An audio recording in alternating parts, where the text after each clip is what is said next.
Holy crap. People persist in doubting the evidence. Don't run and hide. Don't be afraid.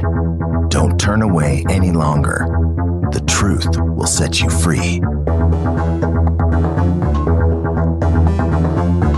You're listening to Jimmy Church Fade to Black on the Dark Matter Radio Network. We're turning all of our antennas towards Jimmy Church on Dark Matter Radio. And now, your host, the captain of conspiracy, the prince of paranormal. This ain't your daddy's radio network show. This is Jimmy Church, Fade to Black.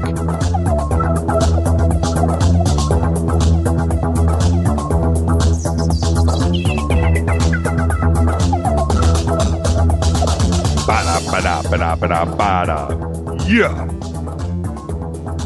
2015. That's what I'm talking about. All right, bring it down. Fade to Black. Bespoke radio for the masses. Today's Monday, January 5th. 5 days into the new year. 360 left. Woohoo! Man, feels like forever since I've been in this seat. Good to be back. We are live from the TruthFunders.com studios right here in Burbank, California.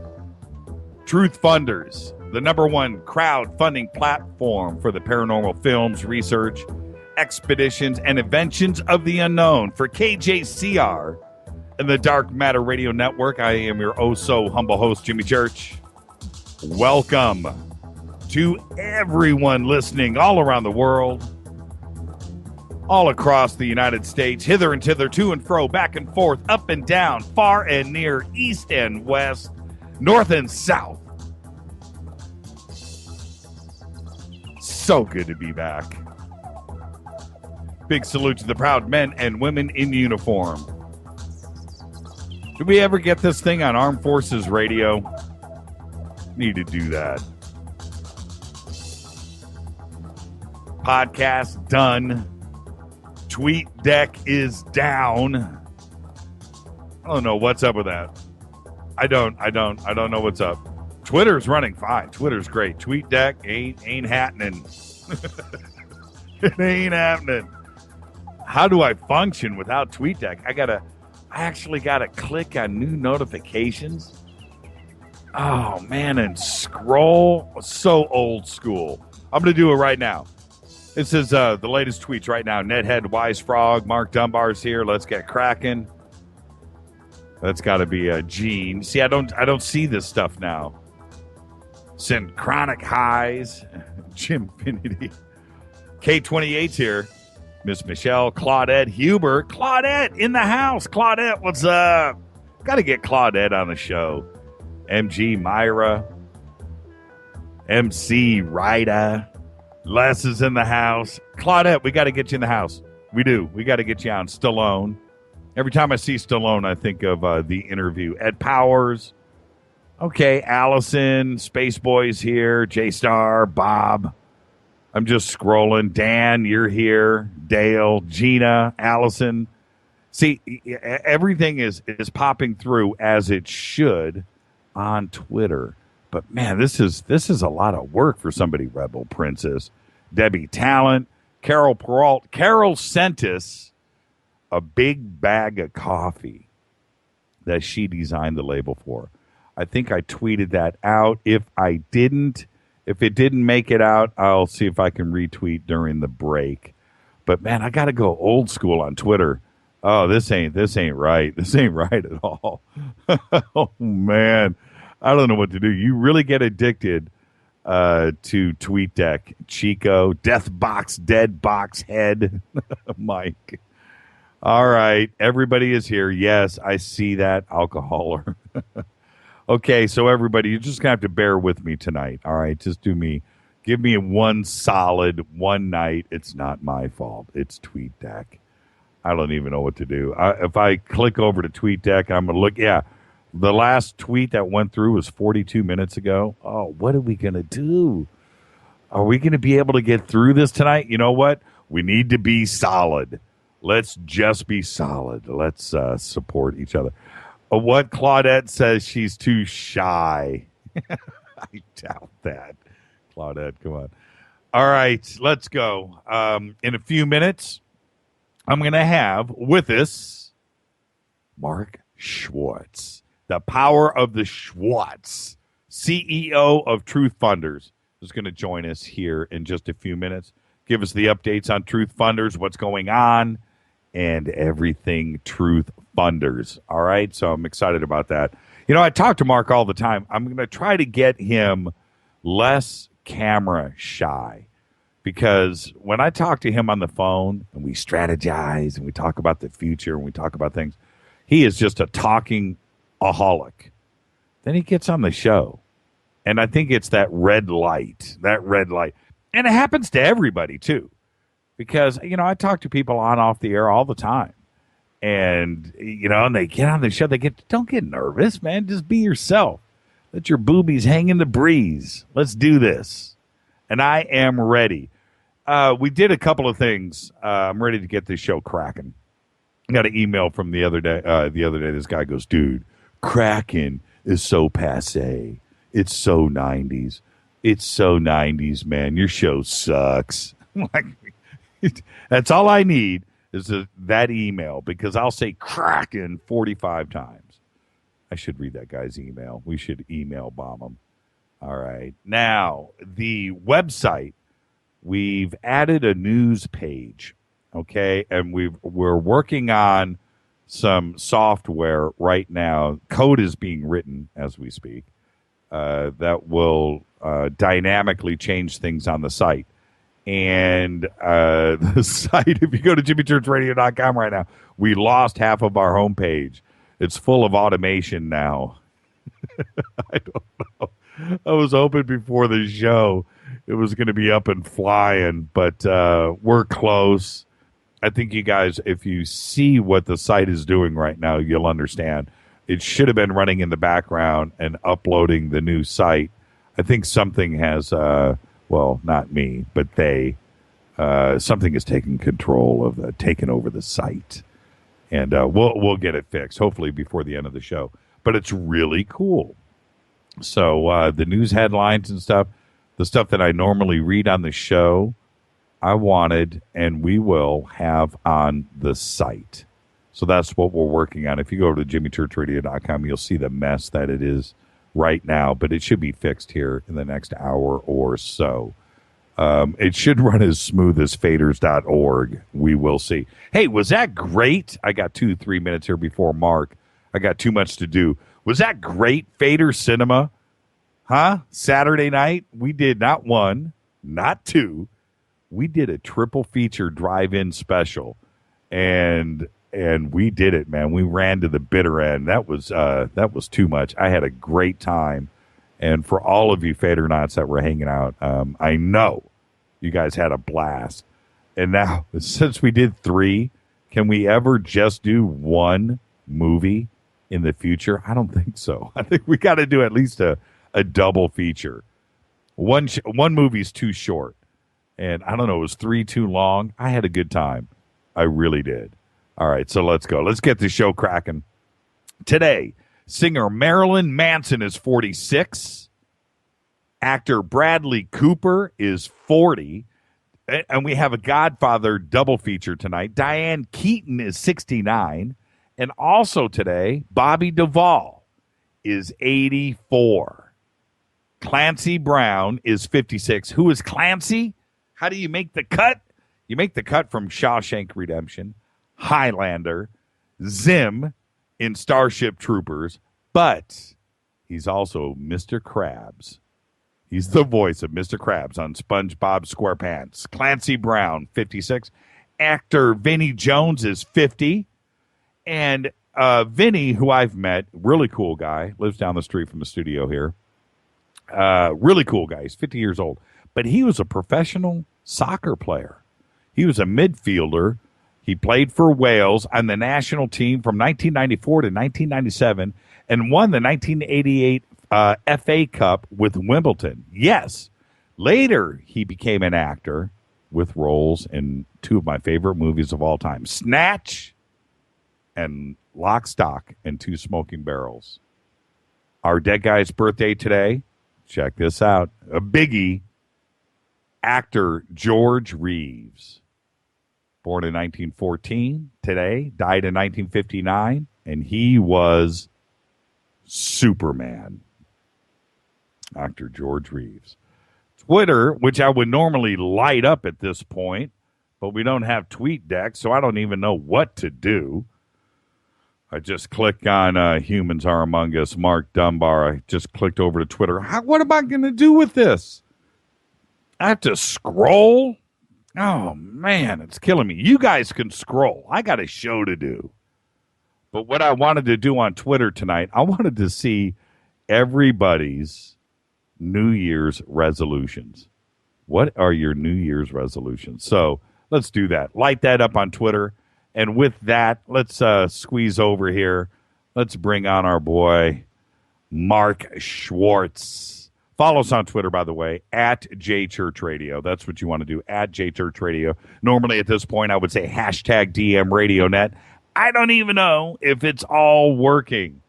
And let me see here. I know who is monitoring. Keith, tell me if the website is running Dark Matter Radio with hashtag DM Radio, and we'll keep pushing that. Mark, how are you tonight, man? I'm doing good. My boobs are swinging in the wind now. Hey, that's what I'm talking about. So, Truth Thunders launched last week. How goes it? It goes great. I'm in shock, to be honest. Since we launched I think it was last Tuesday night, Wednesday, you guys had left, so we weren't able to make the big announcement on the show, but people have been coming to the site. We've had over 2,000 people visit the site in just less than a week, which is pretty astounding. And it's just exciting. There's like so much to do, so many projects coming my way now. People have ideas, they're able to get them to me through the site. And now we need people to start donating to projects, and we're going to be getting a lot more projects coming up in the next week or two. This entire month, actually, we're going to be uploading a new project every day. So that's the plan. And, you know, Mark, you don't sound like some big intimidating CEO. You know, well, that's good. Yeah, you just don't sound like that mean Silicon Valley guy that we're all scared of. I was that way for a long time, and I think, when you're dealing with the unexplained, you kind of have to learn to let loose a little bit. I'll go with that. So the soft launch was last week, and so your plan, and you always hear about this, coming out of San Jose and Silicon Valley. You always hear this kind of talk, a soft launch.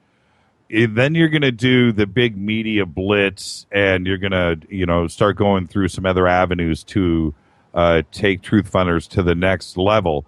This first launch is to make sure that all the bugs are worked out, that everything is working right with the site. You want to have a workout from everybody that's visiting. Is that the plan? That's totally the plan. We have some pretty big media partners that we're teaming up with, and when really cool, interesting projects come out, we're going to drop it to them. Places like the Huffington Post and Wired magazine, and we're going to be doing the big media push. But once we get a couple more projects up, so right now we have 25 projects in our arsenal. We have some really awesome projects that, people will see if they keep coming to the site every day. There'll be a new project there for them to check out. But really, once we have our solid 2025, we're gonna make it so that it's not just beta.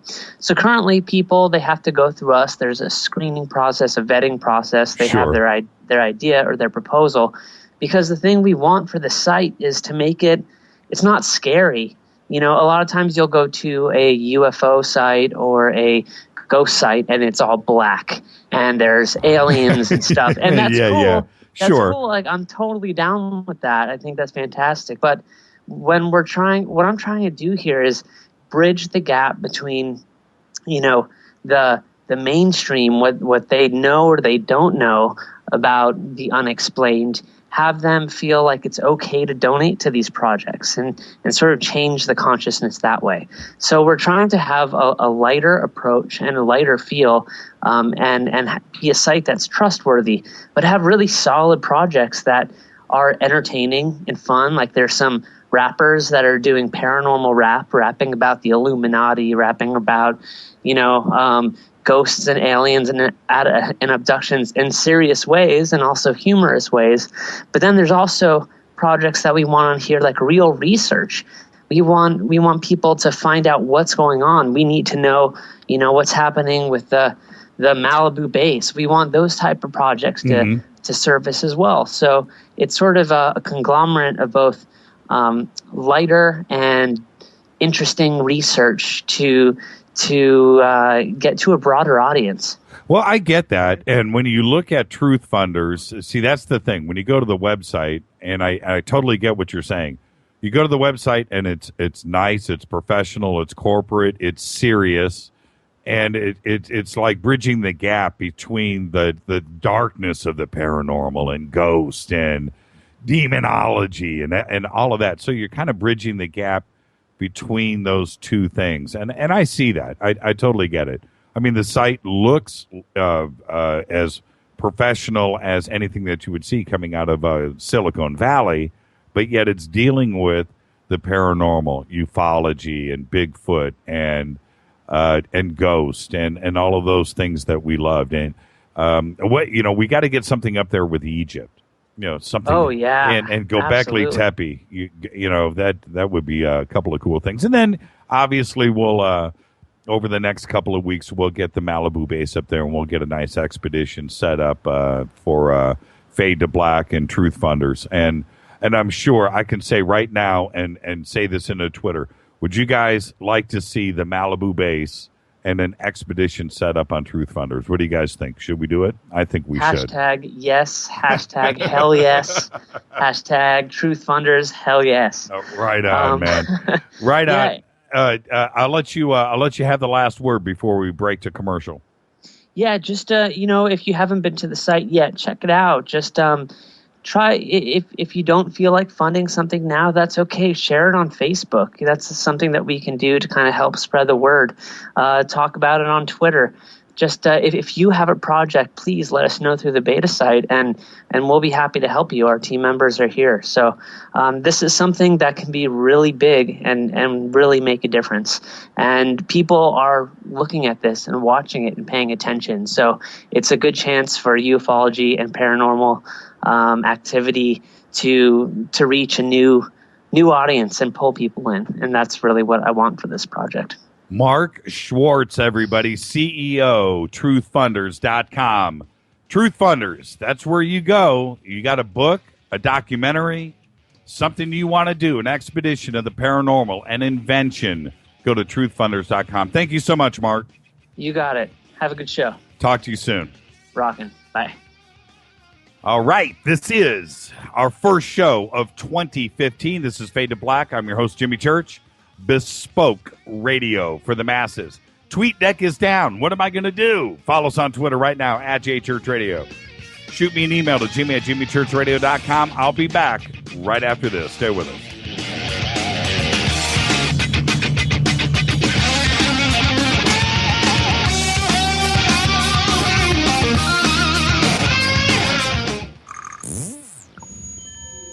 You're listening to Jimmy Church Fade to Black on the Dark Matter Radio Network.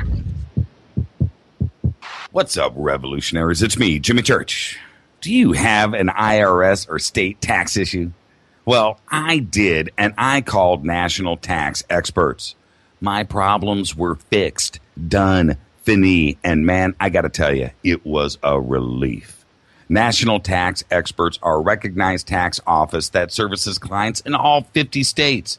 Doesn't matter where you live. Give them a call. I'm telling you, they take the time to understand each and every client's individual financial status as well as their financial goals. And that's exactly what you need, my brother, when you're taking on the evil 3-letter. So, seriously, give them a call today at 1-877-909-5444. Again, 1-877-909-5444. Or go check out their website, www.nattaxexperts.com. That's NATTAXEXPERTS.com. Tell them Jimmy sent you. This is KJCR at JimmyChurchRadio.com. On the Dark Matter Radio Network.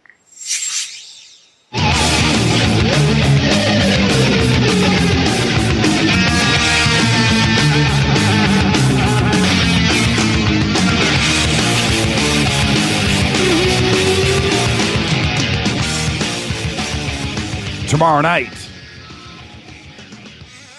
Klaus Donna will be with us live from Austria. Man, I'm fired up about that. Tonight, I watched the Montauk Chronicles over the weekend. I made the mistake of watching it before bed. I'm going to warn you now. If you're into that sort of thing, nightmares, then the Montauk Chronicles is all you. But tomorrow night also, I'll be drinking Carol Peralt's new coffee. It got to us a little late at the studio, but tomorrow night, man, I can't wait. Carol Peralt, man, what a talent. So there you go. Follow us on Twitter right now. I'm going old school with Twitter, at JChurchRadio. I'm going old school. I have to click refresh, just like all of you. TweetDeck is down. Somebody just tweeted that they couldn't retweet a tweet they wanted to retweet. And that is just a drag. I don't know what's going on. So that's it. We're going to have to do a night without Twitter, a night without TweetDeck. This is Fade to Black, bespoke radio for the masses. Our lineup for the rest of the month is going to freak you out. Now, Marie D. Jones, we're going to reschedule for Thursday. She has the flu. She has no voice. And we're going to try to get her in on Monday. Also, Monday, possibly, well, we have somebody booked for Monday, but somebody could be bumped to get Marie D. Jones back in. If not, Marie's not going to be able to join us again until, because we're booked, until either the last show of January or going into February. And I'm going to be really bummed about that. So, and I'm sure she's listening right now. So, Marie, Theraflu, get your pipes in order. Get on the show. We can do it Monday. And I can't even say the name. It is so big, but I will bump this gentleman on Monday to get Marie in on the show. But what we have scheduled going in for the rest of January is frightening. What a lineup. I'm serious. I don't like to spill the beans, but just trust me on this. I might leak some information going into tomorrow night. All right. So one of the stories that we have up on JimmyChurchRadio.com right now, put out by Wired, is what to look forward to in 2015. And I was reading the article today, and I just thought to myself, no, normally we do, 4 or 5 really cool headlines, and I've got all of that stuff lined up. And I just, man, this is just too important. So I'm going to go with this. Okay, hold on. You can't do this during the show live. Whoa. I realize, but this interrupts what I'm doing. Greg Ford will be with us on Wednesday. Okay, there you go. Okay. It kills my thought pattern to have that come in live. But yeah, Greg Ford will be on with this Wednesday, and he's a whistleblower for, amongst other things, Abu Ghraib. And that'll be Wednesday. All right? Okay. Wired. What to look forward to in 2015. Check this out. Number 1, nation-state attacks. We closed 2014 with new revelations about one of the most significant hacks in the NSA and its partnering spy agency, the UK's GCHQ, are known to have committed. That hack involved Belgium's partly state-owned telecom, Belgacom. You remember when I did that story. When the Belgacom hack was first exposed in the summer of 2013, it was quickly hushed up. The Belgian authorities made nary a sound of protest over it, and all of us knew that the spy agencies had targeted systems administrators working for the telecom in order to gain access to special routers that the company used to manage customer cell phone traffic. You remember when I talked about this a couple of months ago. New revelations about the Regan, it's REGIN, that's the name of the malware used in the hack. And I remember when we talked about this, everybody started flying on Twitter. What was it? Well, it's REGIN. However, the hackers also sought to hijack entire telecom networks outside of Belgium so they could take control of base stations and monitor users or intercept communications. Region, REGIN, is clearly just one of those many tools that spy agencies have used to undermine private company networks. Look to see more of Regan in 2015. Also, extortion. Controversy still is swirling around the Sony hack and the motivation for the breach. But whether the hackers breached Sony's system to extort money or promised to shelve the interview, which I loved, by the way, I've seen it twice, the hacker shakedowns are more likely to occur again. This kind of hack requires more skill than low-level, ransomware attacks that we're accustomed to. But it could become a bigger problem for prominent targets like Sony that have a lot to lose with a data link. Also, in 2015, data destruction. The Sony hack announced another kind of threat we haven't seen much in the U.S., the data destruction threat. This could become more common in 2015. The attackers behind the breach of Sony Pictures didn't just steal data from the company, they also deleted it. It's a tactic that has been used before with other computers in South Korea, Saudi Arabia, Iran, as you know, with the centrifuges, South Korean banks. That's right. Malware that wipes data and master boot records to render systems inoperable. Bank card breaches. In the last decade, there have been numerous high-profile breaches involving the theft of data for millions of bank cards at TGX, Barnes & Noble, Target, Home Depot. I talked about it all of 2014. Some of these involved hacking the point-of-sale systems inside a store to steal card data as it is transferred to a retailer's network. Well, like Barnes & Noble, all of these hacks involve skimmers installed on the card readers to siphon card data as soon as the card is swiped. It's frightening. All of us, well, most of us, we don't carry cash anymore. I mean, I'm waiting for the day, that I go to use a card and I got nothing. And there's nothing you can do. Critical infrastructure. This is something that has been talked about for years.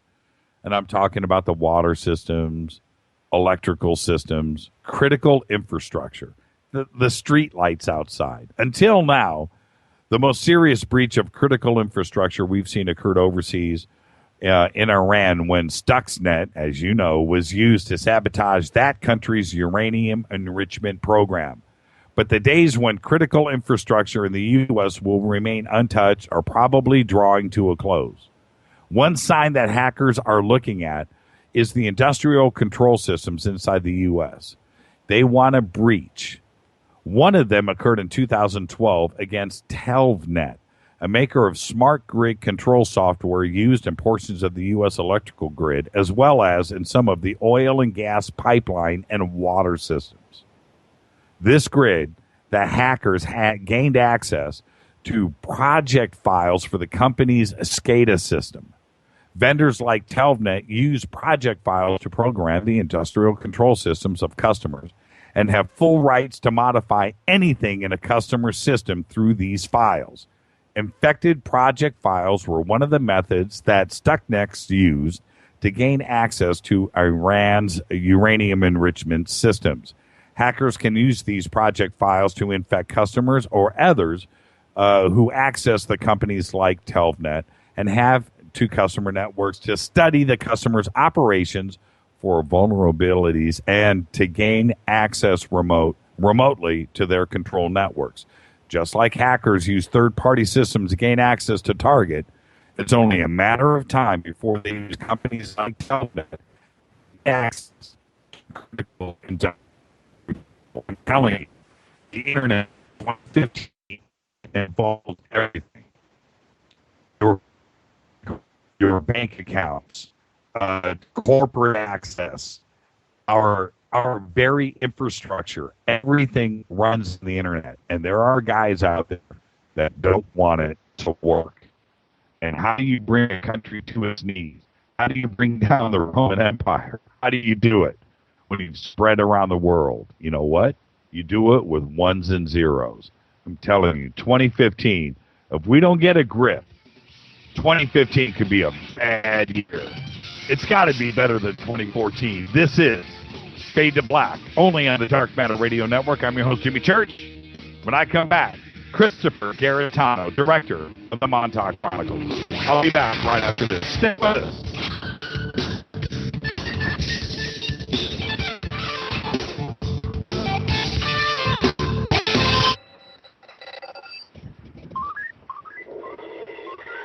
Way out here, listen to Jimmy Church on the Dark Matter Radio Network.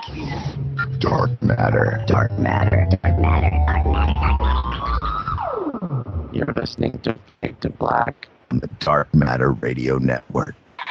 Yo soy Mario Castaner, tiburón, y los invito para que escuchen a mi buen amigo Jimmy Church Radio. Claro que sí. Oi, I'm Reese Evans. You're listening to Jimmy Church. This is Revolution. The revolution will not be televised. The revolution is on radio. Ciao.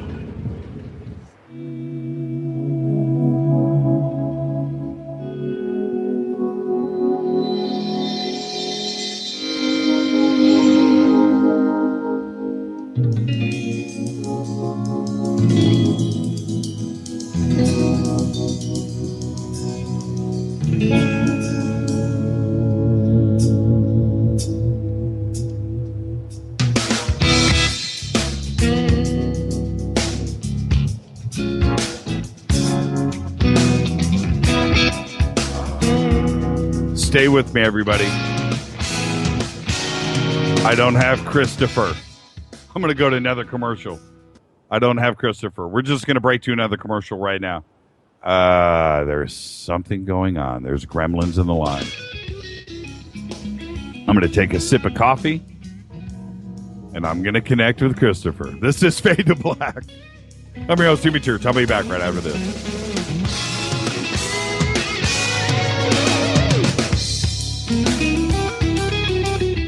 Hi everybody, this is Rob Halford, the Metal Guard on JimmyChurchRadio.com. What's up? My name's Brian Taylor, Ninja Badass Extraordinaire, and this is JimmyChurchRadio.com.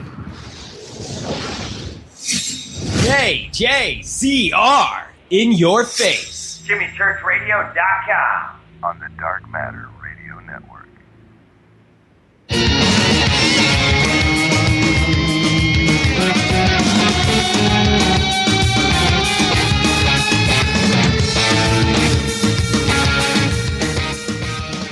It's all good in the hood.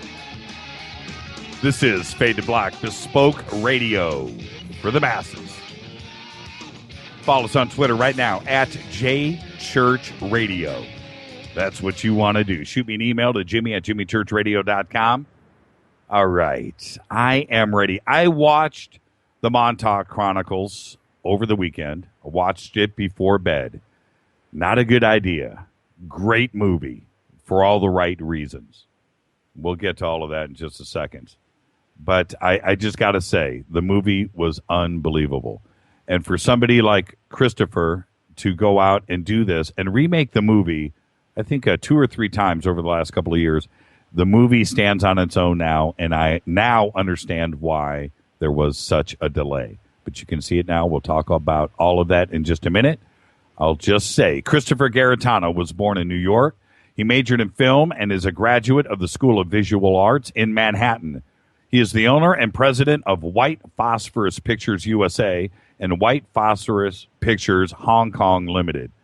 In 2005, he released his first documentary titled Horror Business, an experimental study regarding the struggles of independent horror movie making. In 2012, Garetano wrote and created the graphic novel South Texas Blues. Illustrated by Trevor Cook, South Texas Blues is based on the true story behind the making of the Texas Chainsaw Massacre, which was serialized in Fangoria magazine throughout 2012. In 2006, he set out to make the Montauk Chronicles, subsequently creating 2 completely different motion pictures. Montauk Chronicles was ultimately completed in the summer of 2014. His next motion pictures is The Spirit Chronicles, a unique study of ghosts, hauntings, and life after death. I would like to welcome to the program Christopher Garetano. Christopher, are you with us, sir? Yes, I am. How are you tonight, man? Is it cold out there? Yeah, it's pretty cold, and I have a bit of a cold myself, so if my voice goes out, please bear with me. I have water here, so I can get through this. We'll get through it, man. Don't you worry. Don't you worry. Chris, I'm going to call you Chris if you don't mind. No, I don't mind at all. I don't know where to start. Normally, well, I'm going to start here. This is just a conversation between friends. You and I have talked all week, but this is a conversation between friends. I don't know where we're going to start or where we are going to end, but we're just going to have a conversation. We have a lot to cover tonight, not only with the movie, but Montauk in general. But I'm going to say this. I lost my mic for a second. I'm going to say this. I am a big movie fan, and one of the things when I look at a documentary or I watch a movie, I'm very critical about cameras, shots, editing, cinematography, how it's shot. And this is done with great, great care. You have talent, my man. Now, thank you. So the look of the film, it's a documentary / you've taken some liberties. We'll get to that in a second. But the way that the film is shot, who are you fans of? Are you a big Kubrick guy? You know what? Oh, yeah. Also, I'm going to say this, and I hope you take it the right way. I haven't mentioned it. Rob Zombie. He's a friend of mine. Now, and I love what he does. Are you a fan of him too as well? I am. Yeah. Okay. It's weird, I have inspiration outside of film, but I'm a huge film admirer my whole life, obviously. And, I love everybody from John Cassavetes to guys like Rob Zombie. And, the idea is that you love most movies for the best parts that you can get out of them, those things you can absorb. Because I think it would be very frustrating to go through life hating everything. That's why I don't understand a lot of armchair critics, guys like that just go online to slam every movie and look for the bad parts. I look for the good. The day is better at the end of the day when you find the good things to be receptive to. So. Well, and the look of the film, it's weird too because it's a documentary. Like I said, with some liberties taken in it, but it's a documentary, and for a documentary from the very go, it's got a look and a feel to it. What was your intention? Was it there? Were you trying to scare the crap out of everybody? I mean, oh yeah, okay, yeah, definitely. okay. Because the Montauk stories that comprise ultimately this movie and all the books that were written, and those are horror stories. And my point is, I felt that a lot of people who were reading those stories, for some reason, their imaginations were failing to translate the horror that this stuff is. We're talking about kids being murdered in experiments where they were beaten half to death, tortured, murdered, raped. Even the alien stuff, these weren't benevolent creatures. I guess maybe they, if they did exist for sure at this base, their intentions were cold, and these things needed to come across in the movie. I find it fascinating that people would read these books and then not understand. For some reason, it just doesn't translate to them. Maybe it was in the language of the books that were written. Maybe it wasn't articulated correctly. But yeah, this is a horror story, 100%. I watched it before bed, and the next day you asked me, you said, "So what'd you think?" I was like, "Dude, I watched that before bed, and I don't know if that was the right idea." Because it does its job. The story. Now, before we continue, really quick, and I know this is going to pop up on Twitter, so let's just do this now. Where can they go and check out a trailer and order the film right now? Right now, they can go to my website directly at MontaukChronicles.com. They can see the trailer, and then they can go over to the store, and they can order the physical disc, which when it does ship to them in a few weeks, they're going to get hours and hours of extras, and the movie has a surround sound mix, and they have 3 documentaries about the making of, plus all extended interviews, full base exploration. So if they order the movie, they can actually watch it now on streaming while they're waiting as many times as they like. Okay, so MontaukChronicles.com is where to go. Correct. And okay. Now, okay, I'm going to throw you a couple of softballs. Let's start here. Okay. Where did you first hear about the Montauk Chronicles? I know you're from the East Coast, so was it that? Were there rumors about it as you were growing up? Were there stories on the street? Where did you first hear about it? Okay, I'm looking back because I spent my summers in Montauk when I was a kid. My family would go out there. It's a vacation spot. The summer is just a real happening place. There's beaches and beach resorts, and I established that in the film. And we were walking down the beach, my family and I was a little kid, and there was a military guy that came out and stopped us from going past a certain point. And I was asking, well, why exactly were we not allowed to go any further? I think I was with my uncle. And I guess he mentioned that there was some kind of military installation or base over there, but we were stopped. Now, fast forward, years later, I was in film school living in New York City, and my buddy Eric Swanson, who's in the film, he had a book about the first book that Preston Nichols wrote about the Montauk Project, and I hadn't heard about it until then. So that was the first time it was presented to me. And then again in 2006, a guy named John Brody mentioned to me, because he knew I was from Long Island, that he had asked if I knew anything about the Montauk Project. So that's where it kind of originated. The actual movie originated in 2006 when John started talking about it with me.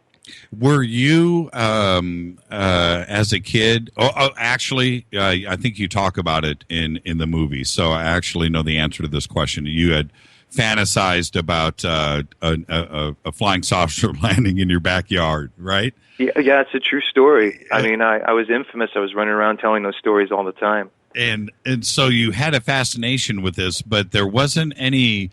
There wasn't any rumors going around in Montauk about anything going on at the base.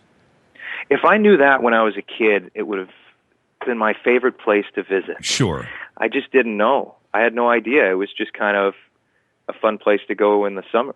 So I really had no idea. In fact, I didn't even, because you have to stand in the summertime because of the foliage. You have to stand at a very particular place to actually see the radar tower if you didn't know it was there. Right. So you basically have to be up at the point on the parking lot and look in a very particular direction to see that tower.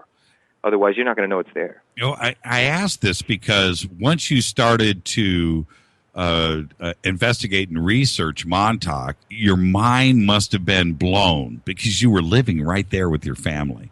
Sure. And, a lot of people are so, I guess when you're local, they don't see it as this fascinating thing, but there are people all over the world that have had a strong interest in this thing. And that's what also fascinated me, that so many people were coming from other places in the world to check out Camp Hero. What did your parents think as they found out? They were used to me. I mean, I was a total horror kid growing up, and they owned a video store when I was a kid, so they were just ready for whatever weird thing I was going to cover next. And I think they got a kick out of the fact that we spent a lot of time there, in the early 80s, mid 80s. Well, as a parent, they must have gone, whoa, you protect your family, and things like that are going on in your backyard, and they must have just wiped their brow going, phew, nothing happened to us. I think it wasn't until, because this movie really did affect me, it wasn't until I really started getting extremely paranoid, because this changed my perspective on things. And completely. I guess I had a total paradigm shift. And I think when it started to really become a detriment is when, people around me, I mean, my folks live in Florida, but, they were around for some of the time in the early days. And I think people started to see that this was something real, that had a real effect on me. I mean, there was one point, and we can get into this further if you like, but that I felt like I was going insane, and I didn't make a big deal out of it in the film. It was actually more covered in the first film that I made, but I felt it wasn't working, and I felt like I was bearing my soul too much. Maybe for something later down the road when people were a little more used to my story. Well, it's so heavy. It is such a heavy subject.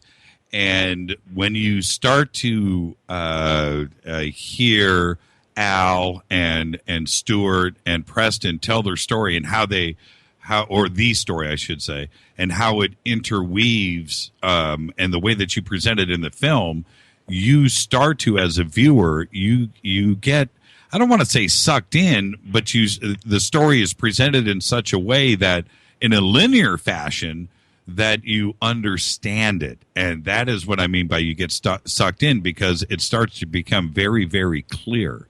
And the glass in the window starts to get, wiped clean, and you understand what the story actually is and how it presents itself. It's done really well. Oh, I appreciate that. Yeah, and that was the most difficult part, laying this out, because I don't believe it was ever laid out that way before. No. I'd read a lot of the books, and they're different, and from this perspective, I felt it was best to show you what I saw, take you with me, almost like taking you with me on this investigation totally, and then allowing you to think for yourself, which is what I really made a point to do with this. I didn't want to shove my ideas down your throat at all. And one of the things that you took great liberty in doing, there's the time travel aspect of it. There's that part of the story, and for most of us researchers that are, that you get into this, and you hear Al talk about, going to, thousands of years in the future, 100 years in the future. You hear these, okay, but that's on the surface. But what this is about is how they achieved mind control over young men, and what they did to do it. And it is a scary, not a horror side, it's a scary thought that this is going on inside of the United States. And the way that you present it, that's the scary part about the movie. That when I talk about a horror film, that's what I mean. That's a scary thing to think about, what steps were taken to achieve mind control. Of course, because whether you believe in the Montauk Project or not, go look up things like the Dozer School. That's right. Or other programs throughout the country that did exist, or rewinding all the way back to MKUltra, or the Tuskegee so-called radiation experiments. The governments of the world, of course, including the U.S. government, did do these things. We can prove these things. So why would you put it past them to have somehow, in some capacity, conduct something like this underneath Camp Hero? This something happened there. If you look at Preston's face in the film, the moment where he says the beatings were the most horrible, pay attention to that moment. Right. There's something very real in his reaction. Very real. That wasn't faked. And I'm not saying anybody was faking it, but that look on his face when he says that, he's thinking of something. So, at the very least, he believes it. We're going to get really deep into the movie in a second, but I want to talk about your mind, if you don't mind, which Sure. is you have to edit. You have to go into post-production. You have to do all of the special effects and everything. So you're deep inside the movie. Did you get depressed I mean, because as a viewer, you're watching this, and I mean, I'm serious. It's an emotional film. It's a heavy flick to get through, to get to the end. You have to do this every single day for a year or two. How did you fare, my friend? Well, without trying to make myself sound like a martyr, I'm just going to be honest. Like, I love making movies, but it was like walking through wet cement a good deal of the time, and then being totally immersed in your own psychedelia, like sitting there doing this over and over again, thousands and thousands of times, because to be honest, I did not work there was no one else ever in the editing room but me. Mm-hmm. So I edited that film from top to bottom. Mm-hmm. I did all of the visual effects.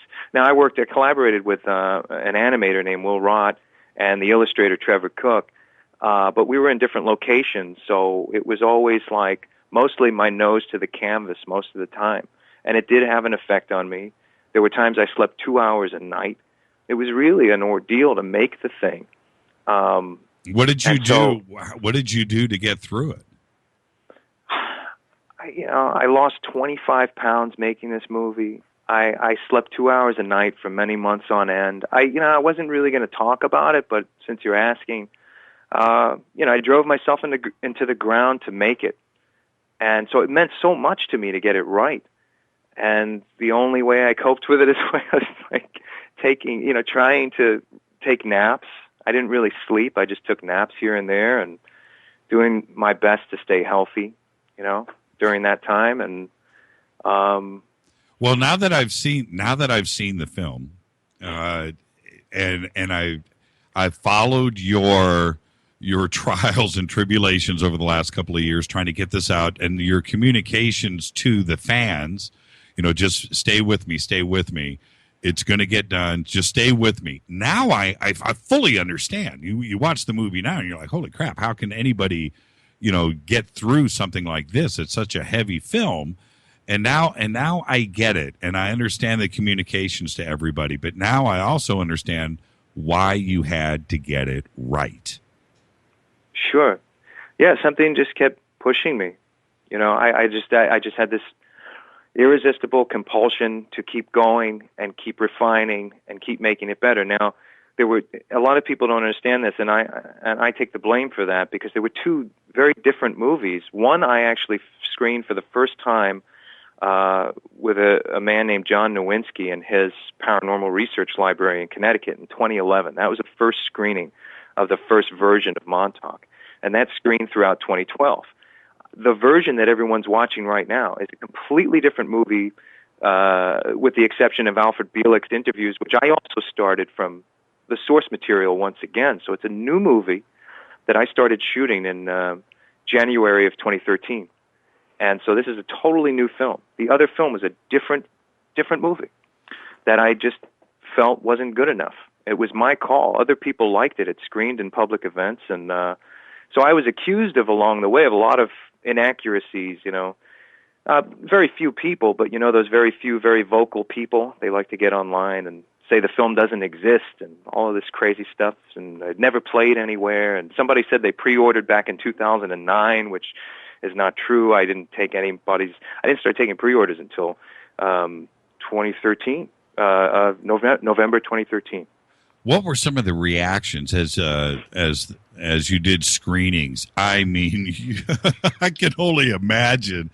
I mentioned Rob Zombie earlier. You remember everything that he went through with House of a Thousand Corpses, and the delays in that, and trying to get the X rating off of it, and the screenings that were done. And I had seen privately some stuff too as well, and that movie kind of freaked me out. But this isn't a horror film. This is a documentary, everybody. But I can only imagine the mental state of people that didn't know anything about Montauk, watch this, and then leave the theater. What were some of the reactions? Well, the original, this hasn't screened yet publicly. It's screening for the very first time at the Philip K. Dick Film Festival in New York on January 17th. So right now it's just streaming to people who pre-order. That's it. Oh, you haven't done a screening No, not yet? one screening of this movie. The other one screened. This is a completely different film. Oh, I'll let you see it. You know, I told you I'll let you see it in private. Yeah. I don't think I'll ever release it publicly. Well, how close was the original film to the... I realize it's two different films, but I'm talking about the subject matter itself. It's the same subject matter. This is just more intense, better filmmaking. You know, I mean, I started shooting the other one in 2006. It's now 2015, so I got better, you know. Right, of course. Over the years, and I don't know. I'll let you check it out. You tell me what you think. There's a lot of psychedelic stuff in there still. There's a lot of weird stuff. I think people had a very strong reaction. I had one screening at the International UFO Congress in 2012 where, you know, people followed me around and they wanted to talk about it, and these guys really loved it, and they were blown away by the visuals and stuff, but I wasn't happy. And the one that I want you to see is the one you saw. And we're having our very first public screening on January 17th.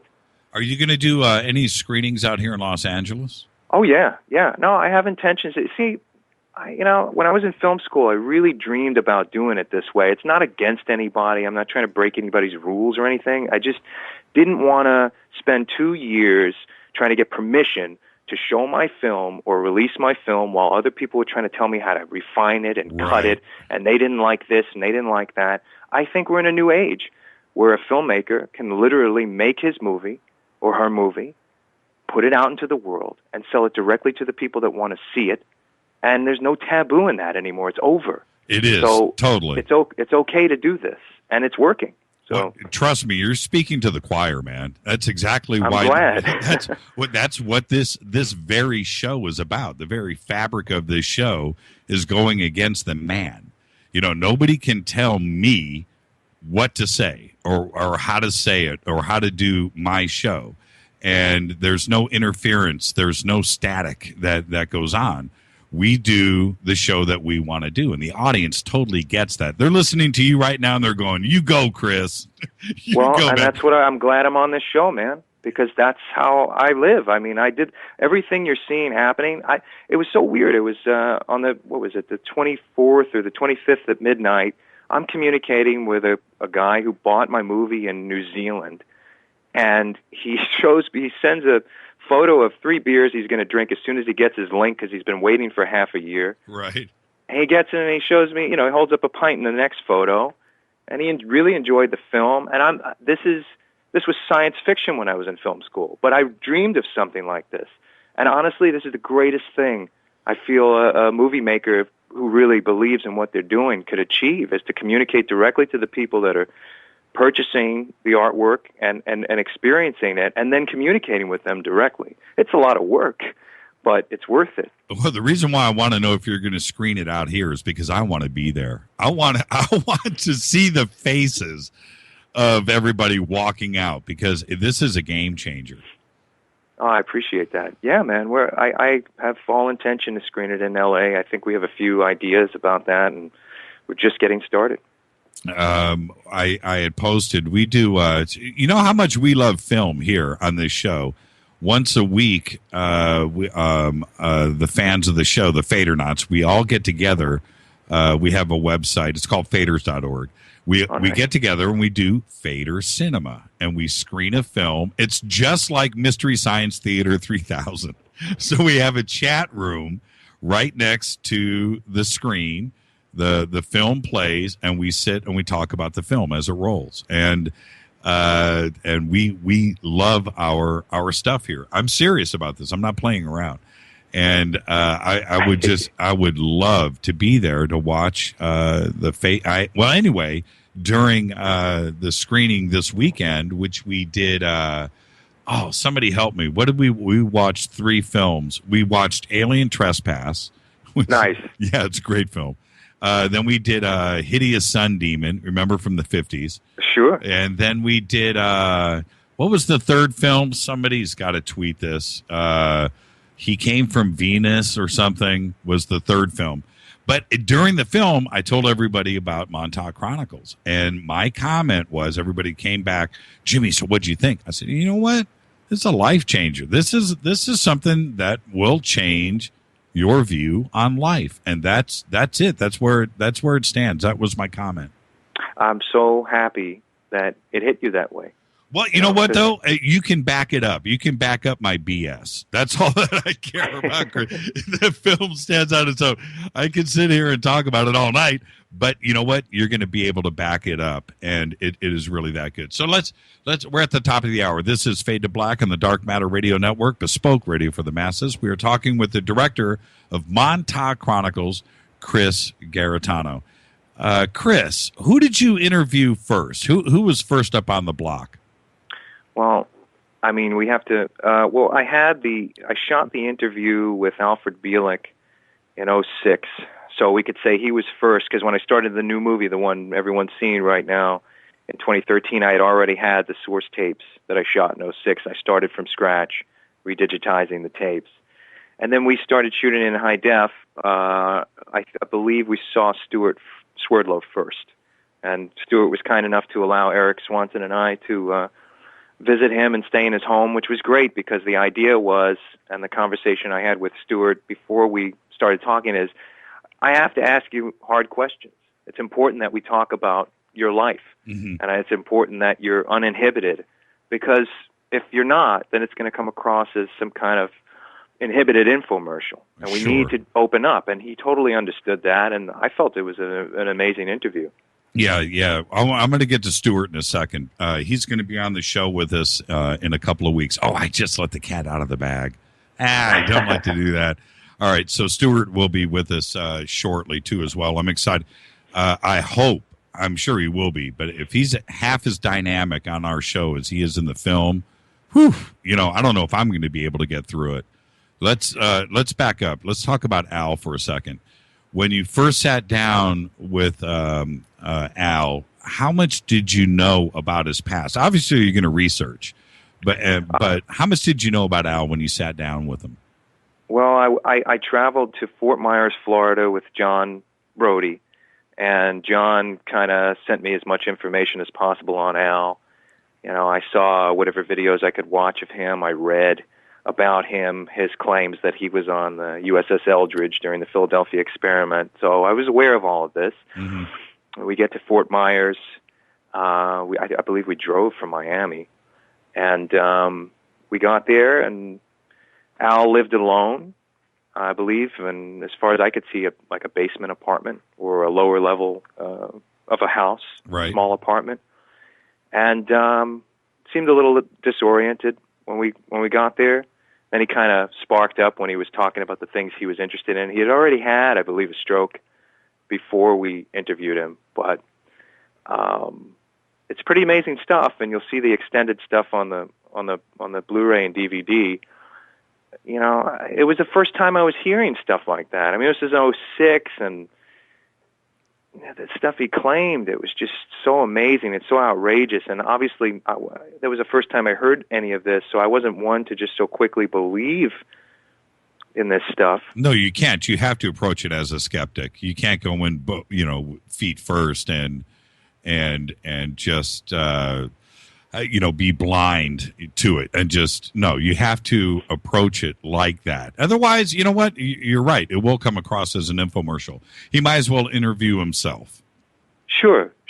And so we have to, like I'm sure you've experienced some things in life, good and bad. So have I. And if I recall one of the good or bad things, I can tell you textures, atmosphere, things like that. So I kept my eyes open and my ears open for things like that. I wanted to really pay attention, and I do say in the film, pay attention to countenance, voice inflection, facial expression. Not to look for a liar, just for your own, observing skills. Just kind of look, because that's all we have. These guys, from the get-go, you need to know that we don't have any tangible evidence of the Montauk Project whatsoever, outside of that, the fact we do have a base over there, and there are people that say these things happen, but there's nothing tangible. We don't have a body of evidence. We don't have corpses. We don't have any of the technology that they said was there that's operational, that can be proven. As far as we know, we don't have any of that stuff. So we basically have these explanations and these stories. And so the only way, I think, is to use your eyes and ears and really pay attention. When Al talks and tells his story, most people want to hear the sensational stuff. You know, the fluff on the surface. That's what they want to hear. But that's not what happens in this movie.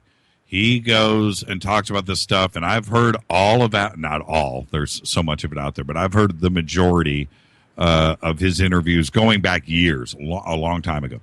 And but in here, you're getting him to talk about very emotional things, and he seemed to be very clear.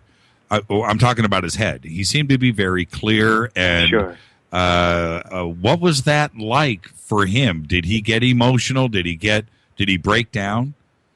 He did at one point, because we were asking, and again, you know, you have a short time frame to tell this huge story. Right. So Montauk Chronicles had to be told. I needed to tell this entire tale, so that's why I have the extended interviews on the disc, so you can further explore this stuff. Sure. But he did. He talked about the end of his life. He talked about where the world is going to be in the future, the fact that Florida is going to be underwater, and the most safest place to be is upstate New York, and all of this information. Again, you can't prove this stuff.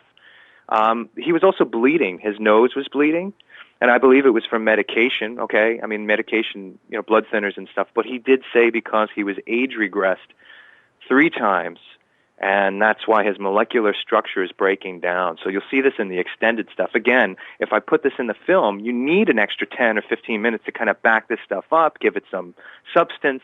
So the film would have ended up, my first cut of Montauk Chronicles, this new one, was 2 hours and 25 minutes.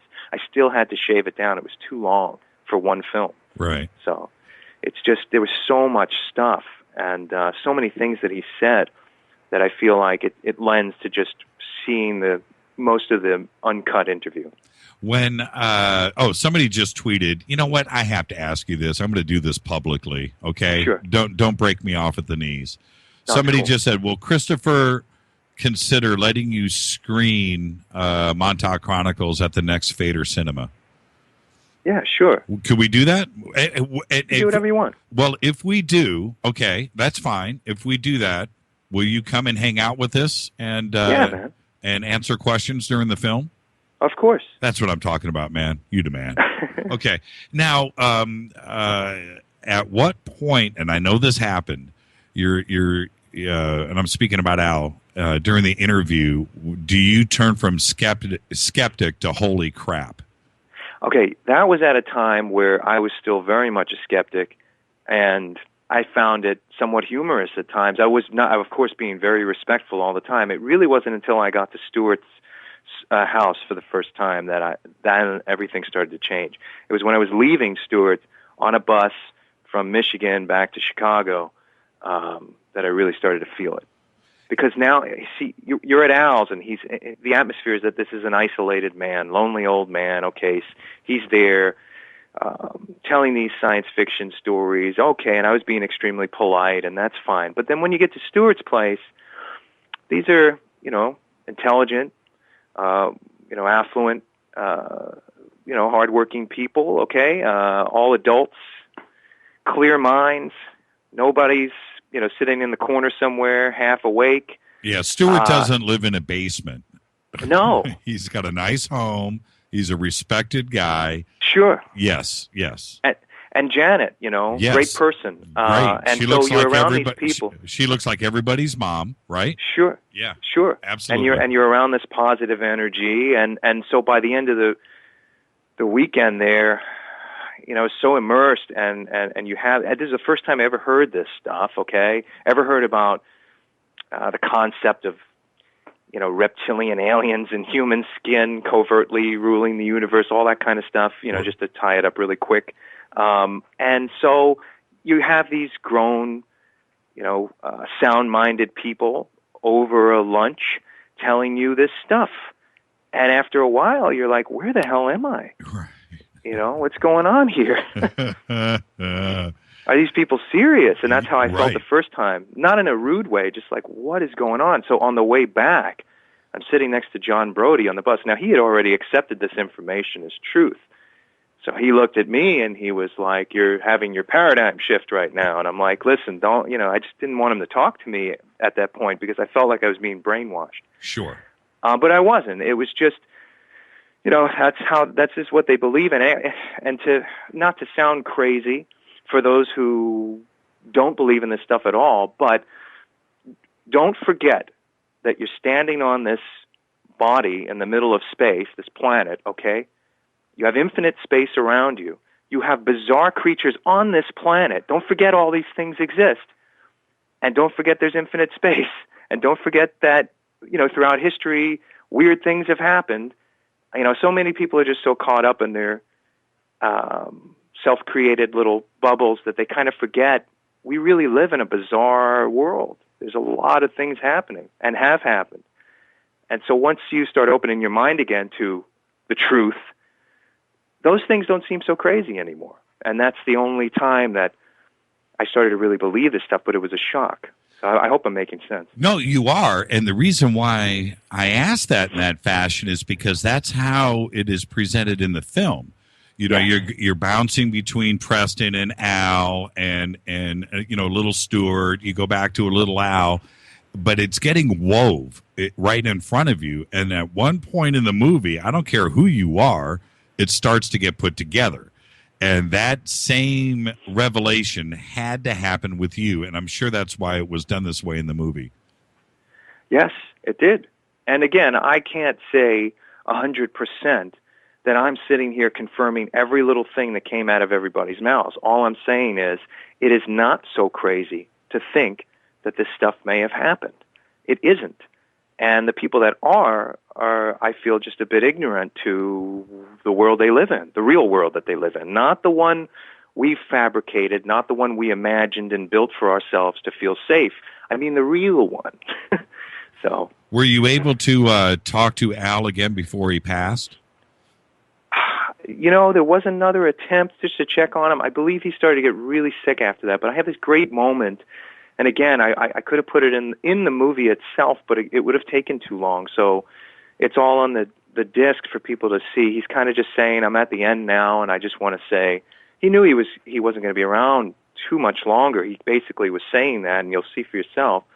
But he was saying, spend your time keeping an open mind. Try and understand what's going on here, and take care of each other and all of these things. And that was it. He knew this may have been his last interview. He was very ill. He wasn't doing well. Was everything, all of Al, no, I'm asking this the wrong way. Do you have, chronologically, do you have different interviews that were done a couple of years apart, or everything that was shot with Al was just 2006? That was the same day. We actually started indoors, and then we went outside in his backyard. Right. And the only reason why I'm asking is because that Al, that 2006 Al, he was all together. I'm talking about his mind. Yes. Was he completely clear and coherent to you? For most of the time, he was, and by the time we got outside, he was even more sharp. He sharpened up a little bit. When we first started, he was a little sleepy. I don't know if it was medication or what. But yeah, I mean, most of that day he was. But I also learned that I think it was a year later or 2 years later, he had another stroke, and it was very difficult for him to talk. So. Well, and here's the $1 million question. With Al, and then we'll move on. With Al, do you feel that what he was presenting to you in the interview was the truth as he believes it? Yeah. I mean, you understand the question. I do. Yeah, and I can say for sure that these guys believe, even James Bruce, the guy that's masked, I've spoken to him, outside of the interview, and he is 100% in belief of what he believes happened to him or what he says happened to him. 100%. I even tried to shake him a little bit. I have no reason. There's none of this stuff outside of my cinema stuff is fabricated in this movie. And there was some very positive reactions to the trailer on some websites, but they called it a faux documentary. It's not. These guys, all you have to do is research for a few minutes. These guys have been telling this story for years. Absolutely. I had no influence outside of asking them questions, including the new guy. None of this was set up for the film. Because there's no sensationalized ending. It's not like Blair Witch Project and I disappear at the end. Right, you know? right. And for somebody to call it a faux documentary, they have no idea of the subject matter. They have no idea. Sure. You know, that is just somebody just trying to be sensational. Whatever. You know, you and I and anybody that wants to watch this because of their interest in Montauk, you know, they know exactly what is going on here. Faux documentary. Let me at that guy. Let me at him. I have to ask you this, brother. When it comes to Al, we're gonna, you know, I want to talk about Preston and Stewart in a second, but when it comes to Al, what was the one thing where you just went, whoa, okay, slow down there, big guy? You know, what was the one sensational thing? I know that you've been left with a few thoughts, but give me a little taste of something. I think it was when he was bleeding. His face was bleeding, and he said that it was his structure was breaking down because he was age regressed and turned back into a child 3 times. And he said you can only do it a couple of times, and then everything starts to break down, and this is why this is happening to me. Okay, this is coming in from my my producer. We're having Twitter problems tonight. They want to ask for a basic story outline. You know, we should have done that in the very beginning. I'm just excited to have you here. I'm no totally problem. Out of structure. Yeah, so before we move on, for everybody out there that doesn't necessarily know about Montauk, what are we talking about? Okay, well, my film that I just completed called Montauk Chronicles is based on the testimonies of several men who claim that between 1971 roughly and 1983 there were clandestine experiments being conducted underneath the Camp Hero Air Force Base in Montauk, New York. And they say that it was more of a rogue black operation, secret government experiment that included reverse alien technology experiments, time travel, mind control experiments. They say there were extraterrestrials down there, and most of my interest, you know, making this film was the fact that they say that a lot of runaway children were kidnapped and brought down there and experimented on for purposes of mind control and murdered by the hundreds of thousands. And so in short, that's what this is about. When you say it like that, it sounds like if you were 8 years old, the last place you'd want to walk down is a street in Montauk. That kids were disappearing everywhere. But it wasn't just Montauk. It was all the cities across the United States. Anybody that was homeless or running away from, you know, drug addicts for parents, you know, just kids that were just out in the streets. That's who they went and grabbed if they could. Yeah, they said it was every city in the United States, not just Montauk, New York.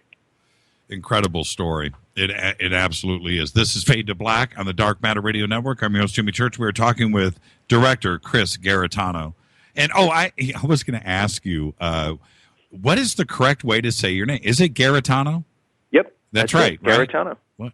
Okay. All right. I was going to ask you that all week long. I meant to ask you. And I thought, I don't want to. Is it Garetano? Nope, you said it right. Is it Garetano? Garetano. Yep. Okay. Beautiful Irish name. Beautiful Irish name. Now, back to the movie, and I can't wait till everybody sees this this week in Fader Cinema. We'll pack the house. Now let's bring in Preston. Now, Preston has been talking about this, I have no idea, but a couple of decades for sure. Now you're talking to, no, who was second? Let's go in order here. Was it Stewart that was number 2? Yes. For the second version of the film, Stewart was the first person I interviewed, and the second that shows in the film because I was trying to keep it somewhat chronological. Okay, so Preston was third. He was the third. Yes. Okay, so let's talk about Stewart now. You had said after you had left Stewart's house, you started to have your paradigm shift. You know, your epiphany started to click in. And how was Stewart? I know he comes across in the film, and he's a very, what's the word I want to say here? CEO-ish, you know, business guy. You know, he's clean cut. He's well spoken. He's educated. He comes across that way. Were there moments where even his story and his recollections may have gotten a little bit too out there for you? Of course, because he understood that, and I think he had appreciated the honesty as opposed to me just acting like I believed everything he said at all times. I mean, when someone, tells you that they traveled back in time and extracted blood from Jesus Christ, you can't just believe it right away. You keep an open mind, but, and my buddy Eric that was with me, he's very much a skeptic, so he had a completely different reaction than I did. I was always keeping an open mind at all times, because that's not something you can just make a judgment call on right away. Most people will say, bull, right away, but keep an open mind. If there's any possibility that someone could time travel like that these things did exist even, you don't know.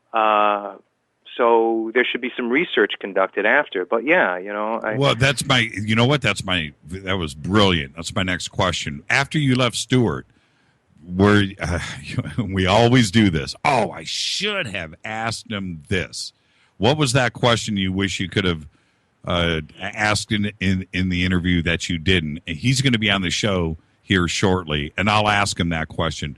What was that one thing that you wanted to go back and revisit? I think the one thing that I feel maybe I didn't ask Stewart, and this is in regard to Christy Nicola, who claims that she was part of the MKUltra experiments or those radiation mind control experiments that happened around that time. And she does. I show some of that footage of her in Washington very briefly in the movie during that hearing, and that's the same kind of time that Bill Clinton apologized for those experiments, but vaguely apologized, okay, because he was apologizing for radiation, and those are just as bad. But I guess the question I didn't ask all three men that maybe I should have is someone like Christy Nicola and everybody else that showed up for that hearing made a big point to go after the government and make it go to Washington, make it a big thing. And the three gentlemen in my picture instead told their stories in books, and Stewart and Janet created expansions. So there was no push to reveal it, publicly, in the sense of where they were going after the government, like those people did during those MKUltra and mind control hearings. Oh, you mean to hold as victims? Yeah, to hold the government accountable. Yes. Yeah, that's an interesting point. Yeah. I'll bring that up with Stewart. So, and the same thing with Stewart, I'm going to ask you about as with Al. When you were done, was he solid? Did you feel he was solid? It's such, I can't give a black and white answer on that. It's hard because I'm still sifting through it, and I've spent years on this thing, man. It's like, how do you, because I can't confirm the stuff, and that's why I say, towards the end of the picture, we need to have something before we 100% declare that this happened. We need to have that evidence. You need to have something. You cannot just 100% go on all of this. I mean, we're completely losing our minds if we just say, oh, yeah, because that means these three gentlemen and anyone else can tell you anything, and you're just going to believe it. That's right. And I refuse to be part of that party. I won't be. But I'm not denying what they're saying, and I'm not saying that they're lying. I'm keeping this neutral ground until I find more information. Yes. Yeah, it's the best I can say. Sure.